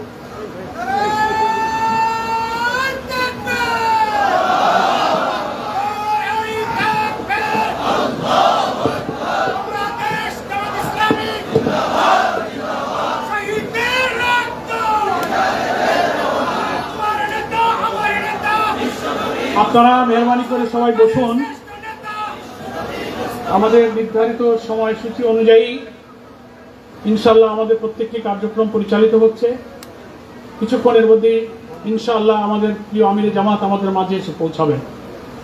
তার আগে আমার উপর একটা দায়িত্ব খুলনা মহানগরী সংগঠনের পক্ষ থেকে অর্পণ করা হয়েছে। আমি সেই দায়িত্বটা একটু পালন করছি। আমরা যেখানে এই সম্মেলনে মিলিত হয়েছি, আল ফারুক সোসাইটি, আমি শুরুতেই বলেছি যে আল্লাহ তাআলা দীর্ঘদিন পরে আল ফারুক সোসাইটিতে আমাদের মিলিত হওয়ার তৌফিক দিয়েছেন ভাই বোনেরা। এই জন্য আমরা আল্লাহ শুকর আদায় করছি, আলহামদুলিল্লাহ। সংক্ষেপে বলি, এই আল ফারুক সোসাইটি যারা 10-12 বছর দখল করে রেখেছিল, ভেঙে চুরে সব তছনছ করেছে। দোকান, অফিস, ভবন। এই স্লোগান দিচ্ছেন কেন? স্লোগান দেবেন, বসেন। মঞ্চে দায়িত্বশীলরা আছেন আমাদের মাঝে। আমাদের প্রিয় আমিরে জামাত আমাদের দিকে ধীরে ধীরে হেঁটে আসছেন। আমরা ওনাকে স্বাগত জানাবো। আমরা হইচই করব না। উনি কিছুক্ষণের মধ্যে আমাদের মঞ্চে আসন গ্রহণ করবেন। আলহামদুলিল্লাহ বলি আমরা, আলহামদুলিল্লাহ। আল্লাহু আকবার, আল্লাহু আকবার, আল্লাহু আকবার।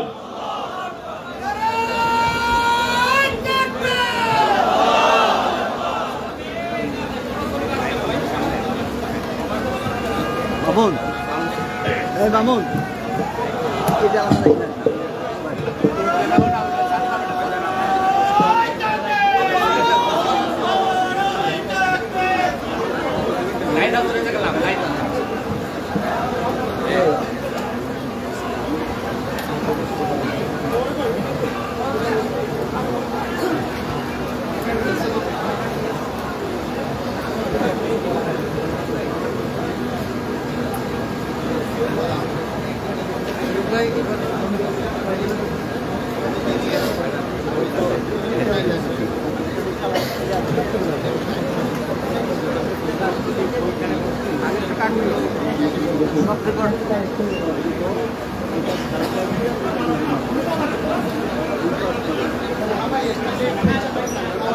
এটাও আগের রেকর্ড আছে, এটাও রেকর্ড থাকবে। আপনি রেকর্ড করেন, আপনি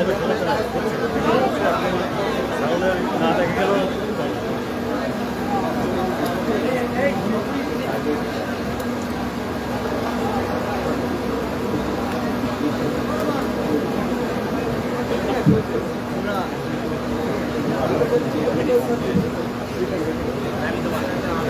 আলহামদুলিল্লাহ, আমরা আল্লাহর কাছে আরেকবার শুকরিয়া আদায় করি যে খুলনা মহানগরী এবং জেলার এই রোকন সম্মেলনে আল্লাহ তাআলা আমাদের প্রিয় আমিরে জামাতকে আমাদের মাঝে সুস্থভাবে পৌঁছবার তৌফিক দান করেছেন। আলহামদুলিল্লাহ। সকালেই তিনি রওনা দিয়ে ঢাকা থেকে খুলনায় পৌঁছেছেন। আলহামদুলিল্লাহ। তো কিছুক্ষণের মধ্যেই তিনি কথা বলবেন। আমি আমিরে জামাতের অনুমতি নিয়ে খুলনা মহানগরীর দেওয়া একটা দায়িত্ব আমি পালন করছি। যেহেতু আমি এই মহানগরী আপনাদের মাঝেই ছিলাম, সেই দায়িত্বের কারণে আমি সাহেব আমাকে অনুরোধ করেছেন যে আল ফারুক সোসাইটিতে আমরা এই প্রোগ্রামটা করছি, এই আল ফারুক সোসাইটি যারা প্রতিষ্ঠা করেছিলেন তাদের অনেকেই দুনিয়া থেকে চলে গেছেন। আমরা তাদেরকে শ্রদ্ধার সাথে স্মরণ করছি, তাদের মাগফিরাত কামনা করছি। বাংলাদেশ জামাত ইসলামের কেন্দ্রীয় নায়েবে আমির আলহাজ শামসুর রহমান রাহিমাহুল্লাহ, মাওলানা আবুল কালাম মোহাম্মদ ইউসুফ রাহিমাহুল্লাহ, ওনারা দুনিয়া থেকে বিদায় নিয়েছেন। অধ্যক্ষ শাহ মোহাম্মদ রুহুল কুদ্দুস, তিনি অসুস্থ অবস্থায় আছেন এখনো আমাদের মাঝে। ইনারা এই প্রতিষ্ঠানগুলো গড়ে তুলেছিলেন। আমাদের যারা আমির ছিলেন, আলহাজ নূর আলী চৌধুরী রাহিমাহুল্লাহ, তিনি আমির ছিলেন, ইন্তেকাল করেছেন। সৈয়দ রহমত আলী ইন্তেকাল করেছেন, তিনিও আমির ছিলেন, সোসাইটির চেয়ারম্যান ছিলেন। অধ্যাপক আব্দুল মতিন রাহিমাহুল্লাহ, তিনিও আমাদের মাঝ থেকে চলেছেন। মুফতি আব্দুল সত্তার সাহেব একসময় আমির ছিলেন। যারা চলে গেছেন আমি শুধু তাদের কথাই বলছি যে তারা এই সোসাইটির পিছনে যথেষ্ট চিন্তা, শ্রম, মেধা দিয়ে এটাকে গড়ে রেখে গেছেন। আর মাওলানা হাবিবুর রহমান সময় এক সময় আমির ছিলেন, এডি হাবিবুর রহমান, এসব মুরব্বিদের কথা আমরা স্মরণ করি। আজকে যারা আমরা তাদের গড়ে রাখা এই প্রতিষ্ঠানে তারবিয়াতের একটা কেন্দ্র হিসাবে পেয়েছিলাম, এই 15টা বছর এই ফ্যাসিস্ট সরকার এটাকে বেদখল করেছিল। আপনারা সবাই জানেন, সব ঘরগুলো ভাড়া দিয়ে লুটপাট করে ভেঙে চুরে ইচ্ছা মতো দোকানপাটগুলো নষ্ট করেছে। মহানগরী সংগঠন আল ফারুক সোসাইটির তেমন কোনো ফান্ড ছিল না। এইটাকে ব্যবহার উপযোগী করতে আল্লাহরই হয়তো রহমত, আমিরে জামাত আসবেন, সেই বরকত আল্লাহ তাআলা এই ওসিলে আমাদেরকে দিয়েছেন। এখানে সব কিছু রিপেয়ার করে, যেখানে আপনারা বসেছেন এখানে সোলিং করে চারিদিকে ঘরটা নির্মাণের ব্যাপক কাজ চলছে। তো এখানে প্রায় 1,12,00,000 টাকার মতো মহানগরী সংগঠন ব্যয় করার কাজ অলরেডি করে ফেলেছে আলহামদুলিল্লাহ। আরো কিছু কাজ সামনে, মিস্ত্রি, টাইলস, ওয়ারিং, রং, জানালা, ক্লপসেবল গেট, এসি, বালু ভরাট করতে হচ্ছে, সোলিং, ড্রেন নির্মাণ, টিনের চাল, decoration, furniture, sound system, CC camera সব মিলে 1,00,000 টাকার মতো কাজ, 1,00,00,000 কোটি টাকা ব্যয় করা হচ্ছে। তো আমরা সব রুকনরা আমাদের ঐতিহ্য অনুযায়ী এই আল ফারুক সোসাইটির সদস্য, মহানগরীর সব রুকনরা, এটা আমরা জানি সবাই। জেলার ভাইদের কে যখন এটা মহানগরী সংগঠনের সিদ্ধান্তের মধ্য দিয়ে এটা চলছিল, তখন এই সিদ্ধান্তই ছিল যে সব মহানগরী রুকনরা হচ্ছে সাধারণ সদস্য। ফলে এটার পিছনে আমাদের অবদান আছে। আর একটা সিদ্ধান্ত ছিল, যিনি মহানগরী আমিরের দায়িত্বে থাকবেন তিনি সোসাইটির চেয়ারম্যান হবেন। তো এখন আমি আপনাদের কাছে আবেদন করছি যে এই 1,12,00,000 টাকা সংগঠনের বায়তুল মাল থেকে খরচ করা ভালো না সোসাইটির ফান্ড জোগাড় করে খরচ করা ভালো? আপনারাই বলেন, একটা সাহস করে বলেন। তাহলে আমি আপনাদের কাছে এটা আশা করি, অন্তত মহানগরীর রুকন ভাই বোনেরা যারা আছেন, আপনাদের কাছে একটা স্লিপ চলে গেছে, না স্লিপ চলে গেছে, ওইটা আপনারা দেখবেন এবং আপনার এই হারিয়ে যাওয়া সম্পদ যে আল্লাহ তাআলা আমাদেরকে দিয়েছেন, এটাকে আরো সুন্দর করে ব্যবহার উপযোগী করতে আপনার তৌফিক অনুযায়ী সর্বোচ্চ কুরবানি করে আপনারা আল ফারুক সোসাইটির উন্নয়নে আপনারা ভূমিকা রাখবেন, অবদান রাখবেন। আল্লাহ তাআলা যেহেতু আমাদেরকে কবুল করেছেন কাজের জন্য, এই সোসাইটির জন্য যুগ যুগ ধরে আমরা চলে যাব, আমাদের ভবিষ্যৎ প্রজন্ম ইসলামী আন্দোলনের একটি কেন্দ্র মার্কাজ হিসেবে এটা ইনশাআল্লাহ বেঁচে থাকবে। তার জন্য আসুন আমরা অবদান রেখে যাই। এইটুকু আবেদন ভাই বোনদের কাছে রেখেই আমি বিদায় নিচ্ছি। এখন আমাদের সম্মানিত আমিরে জামাত আপনাদের সামনে আসবেন। কিছু প্রশ্ন আপনাদের কাছ থেকে এসেছিল, ওটা বাছাই করে রাখা হয়েছে, তারপরে উত্তর দেবেন এবং তারপরে তিনি বক্তব্য রাখবেন। সালাম দেন। সম্মানিত রোকন ভাই ও বোনেরা, আমাদের মাঝে মোহতারাম আমিরে জামাত হাজির হয়েছেন। আমাদের মাঝে আরও হাজির হয়েছেন শহীদ কাফেলা বাংলাদেশের জামাত ইসলামীর সম্মানিত কেন্দ্রীয় নির্বাহী পরিষদের অন্যতম সদস্য, যশোর কুষ্টিয়া অঞ্চলের পরিচালক জনাব মোবারক হোসাইন। এখন সংক্ষিপ্ত বক্তব্য রাখার জন্য সম্মানিত মোবারক হোসেন ভাইকে বিনীতভাবে অনুরোধ করছি। আসসালামু আলাইকুম। ঐতিহাসিক আজকের এই খুলনা মহানগরী এবং খুলনা জেলার রুকন সম্মেলনের সম্মানিত সভাপতি, বাংলাদেশ জামাত ইসলামের খুলনা মহানগরীর সম্মানিত আমির, বিশিষ্ট জননেতা জনাব মাহফুজুর রহমান, সম্মানিত আজকের প্রধান অতিথি, আমাদের সবাই রাহবার, এই জাতির 18 কোটি মানুষের জনতার রাহবার, বাংলাদেশ জামাত ইসলামীর সম্মানিত আমির জনাব ডাক্তার শফিকুর রহমান, শাসক থেকে সংগঠন বাংলাদেশ সাবেক সংসদ সদস্য জনাব অধ্যাপক মিয়া গোলাম পরওয়ার, নির্বাহী পরিষদের অন্যতম সদস্য, আজকের এই সম্মেলনের বিশেষ অতিথি জনাব মোবারক হোসাইন, কেন্দ্রীয় এবং স্থানীয় নেতৃবৃন্দ, আমার সাথে উপস্থিত রোকন ভাই ও বোনেরা, সাংবাদিক বন্ধুগণ, আল্লাহ তাবারক ওয়া তাআলার শুকরিয়া আদায় করছি। আল্লাহ তাআলা মুক্ত বাতাসে ও মুক্ত পরিবেশে একান্ত মেহেরবানিতে আজকে আমাদেরকে একত্রিত হওয়ার তৌফিক দান করেছেন। আলহামদুলিল্লাহ রাব্বিল আলামিন। আজ থেকে ঠিক 2 মাস আগেও এমন একটা দিনের আমরা কল্পনা করতে পারিনি। নিঃসন্দেহে 2009 সালের 10 জানুয়ারি থেকে শুরু করা এ জাতির উপর ধারাবাহিক জুলুম, অত্যাচার, নির্যাতন, গুম, খুন, রাহাজানি, লুণ্ঠন, ধর্ষণ এবং সার্বিক জুলুমের বিরুদ্ধে জনগণের ধারাবাহিক প্রক্রিয়ায় শেষ পর্যন্ত আমাদের কলিজার টুকরা ছাত্রছাত্রীদের নেতৃত্বে কোটা সংস্কারের আন্দোলনে যে সংগ্রামের সূচনা হয়েছিল, আল্লাহ তাআলা তার মধ্য দিয়ে গোটা জাতিকে সম্পৃক্ত করে জুলুমতন্ত্রের অবসান করেছেন। আলহামদুলিল্লাহ। সাংবাদিক বন্ধুগণ, এই জুলুম থেকে আমরা কেউ মুক্ত ছিলাম না। আমি বলি, ফুটপাতের একজন ভিক্ষুক আমার ভাই বোন থেকে শুরু করে রাষ্ট্রের সকল নাগরিকের উপরেই জুলুম করা হয়েছে। আমার ভিক্ষুক ভাইতে কিংবা বোনটির উপর কিভাবে জুলুম করা হয়েছে, বড় বড় শহরের কোন জায়গায় কে বসবে এবং বসার জন্য সকালবেলা কত টাকা ট্যাক্স পরিশোধ করে বসতে হবে তা ছিল সুনির্ধারিত।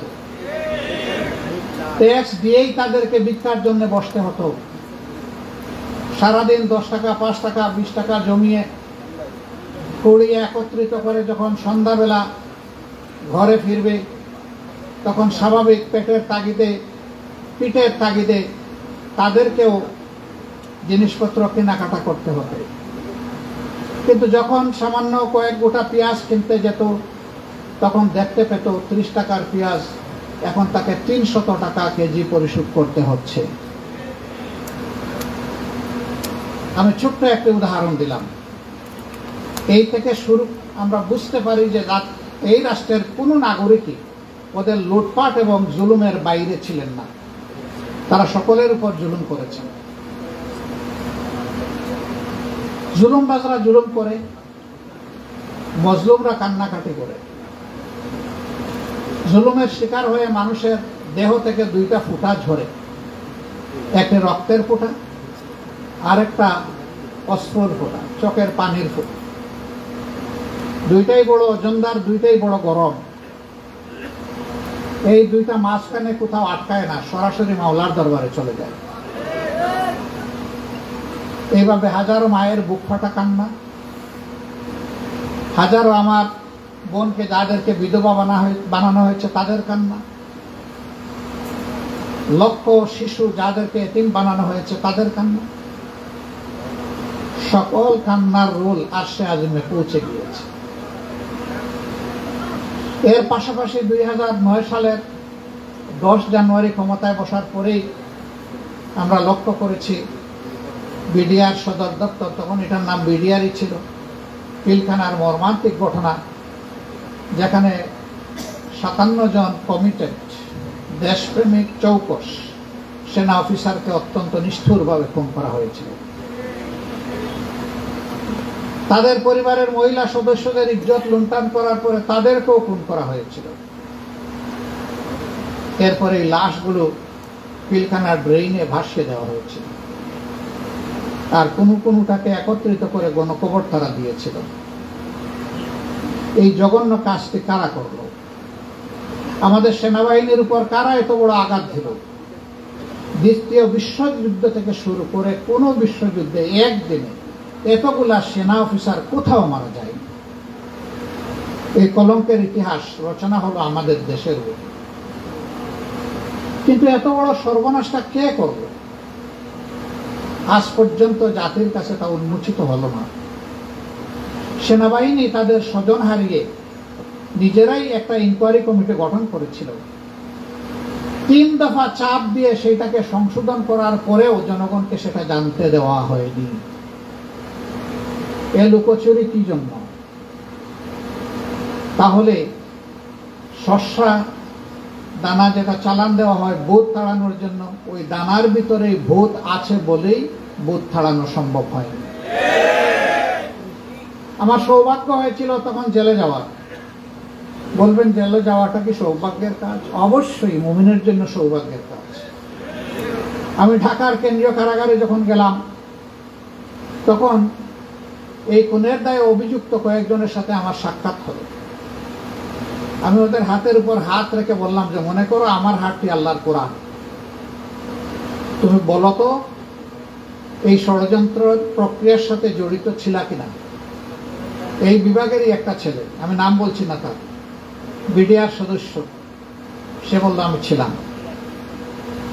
আমি বললাম তোমরা নাকি অনেক মিটিং করেছ? বলে যে হ্যাঁ 22টা মিটিং হয়েছে, আমি 21টাতে ছিলাম, একটা আমি অসুস্থতার কারণে যেতে পারি। কোথায় হয়েছে সবগুলোর নাম বলে দিল, কারা করেছে। 2-4 জনের নাম বলে হঠাৎ করে তার খেয়াল হয়েছে, বলে থাক আর বলবো না, থেমে গেল। যাদের নাম বললো এরা সামরিক বাহিনীর সাথে বিডিআর এর সাথে জড়িত কেউ নয়।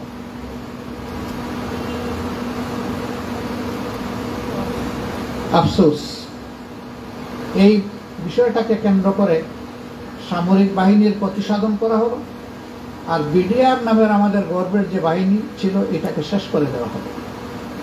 15,000 সদস্যের বিরুদ্ধে মামলা করা হলো, 500 অধিক চাবুকের তলে জীবন দিয়ে দুনিয়া থেকে বিদায় নিল। আরো 500-700 বিরুদ্ধে, তাদের বিরুদ্ধে এখন ফাঁসির আদেশ ঝুলছে। কিন্তু সামগ্রিক প্রক্রিয়ার সাথে এত মানুষ জড়িত ছিল না। তাহলে এক বিলে 2 পাখি শেষ হয়ে গেল। আমাদের দাবি এখন যে সরকার আছে তাদেরকে সত্যটা বের করে আনতে হবে। তারাই সর্বনাশ করেছে, জাতি তাদেরকে চিনতে চায়, তাদেরকে জানতে চায়। এই কাজ যারা করেছে নিঃসন্দেহে তারা দেশের বন্ধু না শত্রু? আবার বলেন, তারা বন্ধু না শত্রু? শত্রুদেরকে চিহ্নিত না করতে পারলে ভবিষ্যতে এই জাতির আরো তারা সর্বনাশ করবে। এদেরকে চিহ্নিত করতে হবে, এদেরকে আইনের আওতায় আনতে হবে। আর নির্দোষ বিডিআর সদস্য যারা এখন জেলের ভিতরে ঢুকে ঢুকে মরছে, ইনসাফের দাবি হচ্ছে তাদের বিষয়ের পরিসমাপ্তি টেনে তাদেরকে মুক্ত করে দেওয়া। কিন্তু সত্যিকারের দোষী যারা, তাদের অবশ্যই মুক্ত করা ঠিক হবে না, এদেরকে তাদের উপযুক্ত শাস্তিটা বুঝাই দেওয়া। সম্মানিত ভাইয়েরা, সেই থেকে যে বাংলাদেশের সর্বনাশের কাজটা শুরু হলো 4 আগস্ট 2024 পর্যন্ত অব্যাহত থাকলো। প্রথম আঘাতের পর দ্বিতীয় আঘাত দেওয়া হয়েছিল জামাত ইসলামের উপর। 1.5 বছরের মাথায় 2010 সালের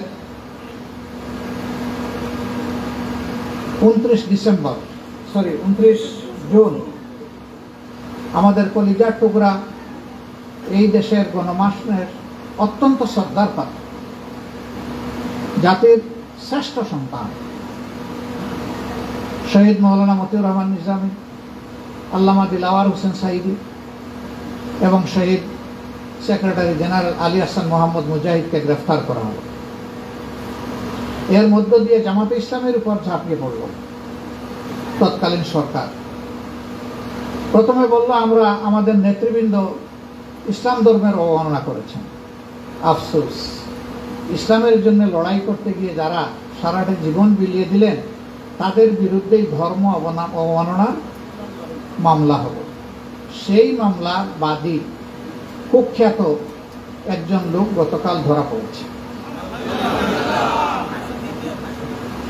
এই যার অভিযোগের কারণে, মিথ্যা অভিযোগের কারণে নেতৃবৃন্দের হত্যাকাণ্ড সংঘটিত হয়েছে, আমরা তার এই দুনিয়ার জীবনে আসল পরিণতিটা বিচারের মাধ্যমে দেখতে চাই। আইন আমরা হাতে তুলে নেব না, আমরা আগেই বলেছি আমরা আইন হাতে তুলে নেব না। আইনি প্রক্রিয়ায় আমরা তার প্রতিকার চাই। শুধু তার নয়, এই সমস্ত দেশপ্রেমিক নেতৃবৃন্দের হত্যাকাণ্ডে যারা মাস্টার মাইন্ড, যারা সুপ্রিম কমান্ডে ছিলেন এবং যারা বাস্তবায়নকারী বিভিন্ন পর্যায়ে, তাদের সকলকে আইনের আওতায় আনতে হবে। না হয় আগামী দিনে এদেশের কোনো নাগরিকের জীবনের কোনো নিরাপত্তা থাকবে না। একবার যদি এই অন্যায় অসত্য আমরা পাশ কাটিয়ে চলে যাই, তাহলে এরকম আল্লাহ না করুন এই বাংলার জমিনে আর যদি কোনো জালিমের কখনো জন্ম হয়, সে একই রাস্তা ধরবে। আজ আমাদের ক্ষতি করেছে, কাল আরেকজনের ক্ষতি করবে। যারই ক্ষতি করুক তারা এই দেশের মানুষ। এই জন্য আমরা চাই যে তারও বিচার হোক। এই সরকারকে তাইলে বিচারের ভিতরে এইসব কাটাই দিবে না। এই সরকার বিচারের আয়োজন করে রাষ্ট্রের বিভিন্ন গুরুত্বপূর্ণ জায়গা যেগুলা আগের সরকার ঝামেলা সৃষ্টি করে গেছে, ধ্বংস করে গেছে, ওইগুলার সংস্কার সাধন করে তারা একটা সুষ্ঠু নির্বাচন দিয়ে জনগণের নির্বাচিত প্রতিনিধিদের হাতে ক্ষমতা তুলে দিয়ে তারা অত্যন্ত সম্মানের সাথে আপন জায়গায় তারা ফিরে যাবেন। এটি হচ্ছে এই জাতির দাবি। এই জন্য আমরা বলছি যে এই সরকারকে গুরুত্বপূর্ণ কিছু বিষয়ে সংস্কার করতে হবে। এই সংস্কারের একটা রোড ম্যাপ ঘোষণা করতে হবে। কি কি বিষয়ে তারা সংস্কারে হাত দেবেন, সম্পন্ন করবেন এবং কতটুকু সময়ের জন্য তারা নেবেন। এই জন্য রাজনৈতিক অংশীজন, সিভিল সোসাইটি, আরও যারা স্টেক হোল্ডার আছে তাদের সাথে আলাপ করে এই ব্যাপারে সিদ্ধান্ত নিতে হবে, রোডম্যাপ চূড়ান্ত করতে হবে। এটি হবে সংস্কারের রোডম্যাপ। সংস্কারের রোডম্যাপটি যথাযথ সফল হলে তবেই নির্বাচনী রোডম্যাপও সফল হবে ইনশাআল্লাহ। সংস্কারের রোডম্যাপের পাশাপাশি নির্বাচনের একটা রোডম্যাপ এই জাতিকে দিতে হবে। অনেকে জিজ্ঞেস করেন সময়টা কতটুকু, মাফ করবেন, আমরা বলেছি সময়টা যৌক্তিক। অযৌক্তিক কোনো সময় নেওয়াও ঠিক হবে না, আমাদের পক্ষে দেওয়াও সম্ভব হবে না। তারা নেবেন যৌক্তিক সময়, আমরা দেব যৌক্তিক সময়। এই নেওয়া দেওয়ার এই বিষয়টা বোঝাপড়ার সঠিক জায়গায় থাকতে হবে। কেউ কেউ জিজ্ঞেস করেছেন কত হতে পারে এই সময়টা। আমরা বলেছি যে সংস্কারের ব্যাপারটার উপরে নির্ভর করবে এই সময়টা কতটুকু হবে। আমরা এখনই সুনির্দিষ্ট কোনো সময় বলতে চাচ্ছি না, তবে হ্যাঁ, এটা বছরের পর বছর হওয়া উচিত নয়। তাহলে আগাছা জন্ম নেওয়ার সমূহ সম্ভাবনা রয়েছে, সমাজের শৃঙ্খলা ভেঙে পড়ার আশঙ্কা আছে। তৃতীয় পক্ষ জুলুমবাজরা আবার মাথা তুলে দাঁড়ানোর প্রয়াস চালাতে পারে। তবে এটা ঠিক, একটা দেশে যারা জনগণের উপর গণহত্যা সংগঠন করেছে, গণহত্যাকারীদের জনগণের ময়দানে রাজনীতি করার কোনো অধিকার থাকতে পারে না। রাজনীতি করবে তারা যারা মানুষের কল্যাণে নিবেদিত হবে, দেশ এবং রাষ্ট্রকে, জনগণকে যারা ন্যায়, ইনসাফ, শান্তি এবং সমৃদ্ধি উপহার দেবে। রাজনীতি করার অধিকার কেবল তাদের থাকবে, অন্য কারণে। এবং রাজনীতি করতে হবে দেশের মানুষের সেন্টিমেন্টকে ধারণ করে, আকাঙ্ক্ষাকে ধারণ করে। বাইরের কারো তুষ্টির জন্য দেশে রাজনীতি আর চলবে না। এবারকার এই আন্দোলন ছিল ইন্ডিজিনাস, দেশের মানুষই বুকের রক্ত দিয়ে আন্দোলনকে সফল করেছে। বাইরের কারো সাহায্যের আমাদের প্রয়োজন হয়নি। যেই জাতি এই দেশকে স্বৈরাচারের কলঙ্ক মুক্ত করেছে বুকের রক্ত দিয়ে, সেই জাতি এই দেশের স্বাধীনতা, সার্বভৌমত্বের পাহারাদারি করতে হবে কারো সাহায্য ছাড়াই ইনশাআল্লাহ। তবে যেহেতু বিশ্বসভার আমরা একটি দেশ, সদস্য দেশ, সেই কারণে বিশ্বসভার দেশগুলোর মধ্যে পারস্পরিক যে শুভ সম্পর্ক থাকে, আমরা সেই সম্পর্ক সকলের সাথে বহাল রাখতে আমরা অঙ্গীকারবদ্ধ। আমাদের সংবিধানে বলা হয়েছে, বাংলাদেশের সংবিধানে, যে প্রত্যেকটি সভ্য গণতান্ত্রিক দেশের সাথে আমাদের সম্পর্ক হবে বন্ধুত্বপূর্ণ, কারোর সাথে আমরা শত্রুতা করব না। একটা দেশ ছাড়া যাদেরকে আমাদের দেশ কোনো স্বীকৃতি দেয়নি, বিশ্বের অনেক দেশ স্বীকৃতি দেয়নি, ওদের নাম নিয়েও আমি নিতে চাই না। সম্মানিত ভাই ও বোনেরা, আমাদেরকে সজাগ থাকতে হবে। এত ত্যাগের বিনিময়ে স্বৈরাচার মুক্ত আমাদের দেশ, এই দেশে আর যেন কোনো কালো চিলের থাবা না পড়ে। আল্লাহ তাআলা আমাদেরকে সাহায্য করুন। আমরা এই সরকারকে সঙ্গত, ন্যায়সঙ্গত সকল কাজে সর্বাত্মক সহযোগিতা করব। কিন্তু এই সরকার যদি কোনো জনগণের স্বার্থের বিপরীত কাজে হাত দেয়, আমরা সংশোধনের চেষ্টা করব। কথা যদি তারা আমাদের পরামর্শ শুনতে না চান, সবার আগে আমরাই প্রতিবাদ করব। এটি আমাদের নাগরিক দায়িত্ব, এটি আমাদের রাজনৈতিক অঙ্গীকার। এই ব্যাপারে কোনো ছাড় নেই। তবে আমরা আশাবাদী যে তাদেরকে ওরকম কোনো দৃষ্টি আকর্ষণী কিংবা তাদের কোনো কর্মের প্রতিবাদ করার আমাদের দরকার হবে না। আমরা আশা রাখবো তারা জনগণের আবেগকে, প্রত্যাশাকে, চেতনাকে তারা সঠিকভাবে উপলব্ধি করে সামনের দিকে এগিয়ে যাবেন। ইতিমধ্যে কিছু কাজ করতে গিয়ে একটু ব্যস্তম হয়ে গেছে, আমরা দৃষ্টি আকর্ষণ করেছি। হতেই পারে, মানুষ ওর ব্যক্তিগতভাবে করে, সামষ্টিকভাবেও করে।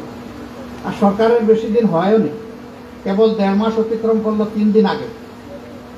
সরকারের এতটুকুই বয়স, এই বয়সে তাদের কাছে পরিপূর্ণ সার্ভিস আমরা প্রত্যাশা করি না। তবে কাজ যেটাই করবেন সেটা নিখুঁত হওয়া চাই। কাজ যাই করবেন এটার মধ্যে যেন কোনো ভেজাল না থাকে। শিক্ষা সংস্কারের জন্য কমিশন করা হয়েছে, আমরা বিস্মিত। সেখানে আমরা দেখলাম যে একদম খাড়া, আল্লাহকে অস্বীকারী মানুষেরা সেখানে বসে গেছে। তারা কি শিক্ষা দিবে এই জাতিকে, কি সংস্কার দিবে তারা? অথচ এদেশের অলিতে গলিতে মসজিদ মাদ্রাসা পরিপূর্ণ, শিক্ষার 2টি ধারা স্বীকৃত, একটি সাধারণ শিক্ষা আর একটি ইসলামী শিক্ষা। ইসলামী শিক্ষাকে সম্পূর্ণ উপেক্ষা করা হয়েছে, এখানে কোনো আলিমকে অন্তর্ভুক্ত করা হয়নি। আমরা বলেছি অবশ্যই কমপক্ষে আলিয়া নেশাব থেকে একজন এবং কওমি নেশাব থেকে একজনকে এই কমিশনে অন্তর্ভুক্ত করতে হবে। যদি আরো বেশি করা যায় আলহামদুলিল্লাহ। তবে আমরা মনে করি যোগ্য 2 জন আলিম যদি এই কমিশনে থাকেন, ইনশাআল্লাহ তারা চাঁদ এবং সূর্য হয়ে চমকাবেন এবং আলোকিত করবেন সেই কমিশনকে ইনশাআল্লাহ। সম্মানিত ভাইয়েরা, আমি এখানে কথা বেশি বাড়াতে চাচ্ছি না। এই কথাগুলা বলে আসুন জাতিকে বিভক্ত না করে দল, মত, জাতি, ধর্ম নির্বিশেষে জাতীয় স্বার্থের জায়গাটায় আমরা সকলে ঐক্যবদ্ধ করি এবং জাতীয় স্বার্থে কারো কাছে আমরা আপোষ না করি। কারো সাথে আমরা আপোষ না করে, কারো সামনে মাথা নত না করে আমরা শুধু আল্লাহ তাআলার কাছে মাথা নত করি। যদি আমরা আল্লাহ তাআলার কাছে মাথা নত করে আল্লাহকে ভয় করি, একটা কেয়ারিং সোসাইটি, একটা দরদি সমাজ যদি আমরা গড়তে পারি, ইনশাআল্লাহ এই দেশের বুকে শান্তি নেমে আসবে। মানুষ তার জীবন, তার সম্পদ এবং তার ইজ্জতের নিরাপত্তার গ্যারান্টি পাবে। আর সেই গ্যারান্টিটি দিতে পারে আল্লাহর বিধান, যে আল্লাহ মানব জাতির স্রষ্টা এবং সমস্ত সৃষ্টির স্রষ্টা। আমরা সেই আদর্শকেই বুকে লালন করি, ধারণ করি। এটি শুধু মুসলমানদের জন্য আসে নাই, এটা বিশ্ববাসীর জন্য এসেছে। এমনকি শুধু মানুষের জন্যও না, চিন্তা করলে দেখবেন যে এটা সমস্ত সৃষ্টির জন্য শৃঙ্খলার বিধান। সেই বিধানের দিকে আমরা সকলকে আহ্বান জানাচ্ছি। সাংবাদিক বন্ধুদেরকে এখানেই ধন্যবাদ জানিয়ে তাদেরকে অনুরোধ করব যে তারা আপাতত আমাদের কাছ থেকে তারা বিদায় নেবেন। বিকালে ইনশাআল্লাহ আবার তাদের সাথে আমাদের দেখা হবে, আমরা প্রত্যাশা রাখি। আর যেহেতু বাকি সেশনটা আমাদের ক্লোজ সেশন হবে, এই জন্যে এই ভাইরা আমাদের সম্মানিত মেহমান, এখানকার যারা আয়োজক আছেন তাদেরকে আমরা অনুরোধ করব এই ভাইদের প্রতি আপনাদের মেহমানদারের দায়িত্বটুকু আপনারা পালন করবেন এবং তাদেরকে সুন্দরভাবে আপনারা বিদায়ের ব্যবস্থা করবেন। সবাইকে ধন্যবাদ।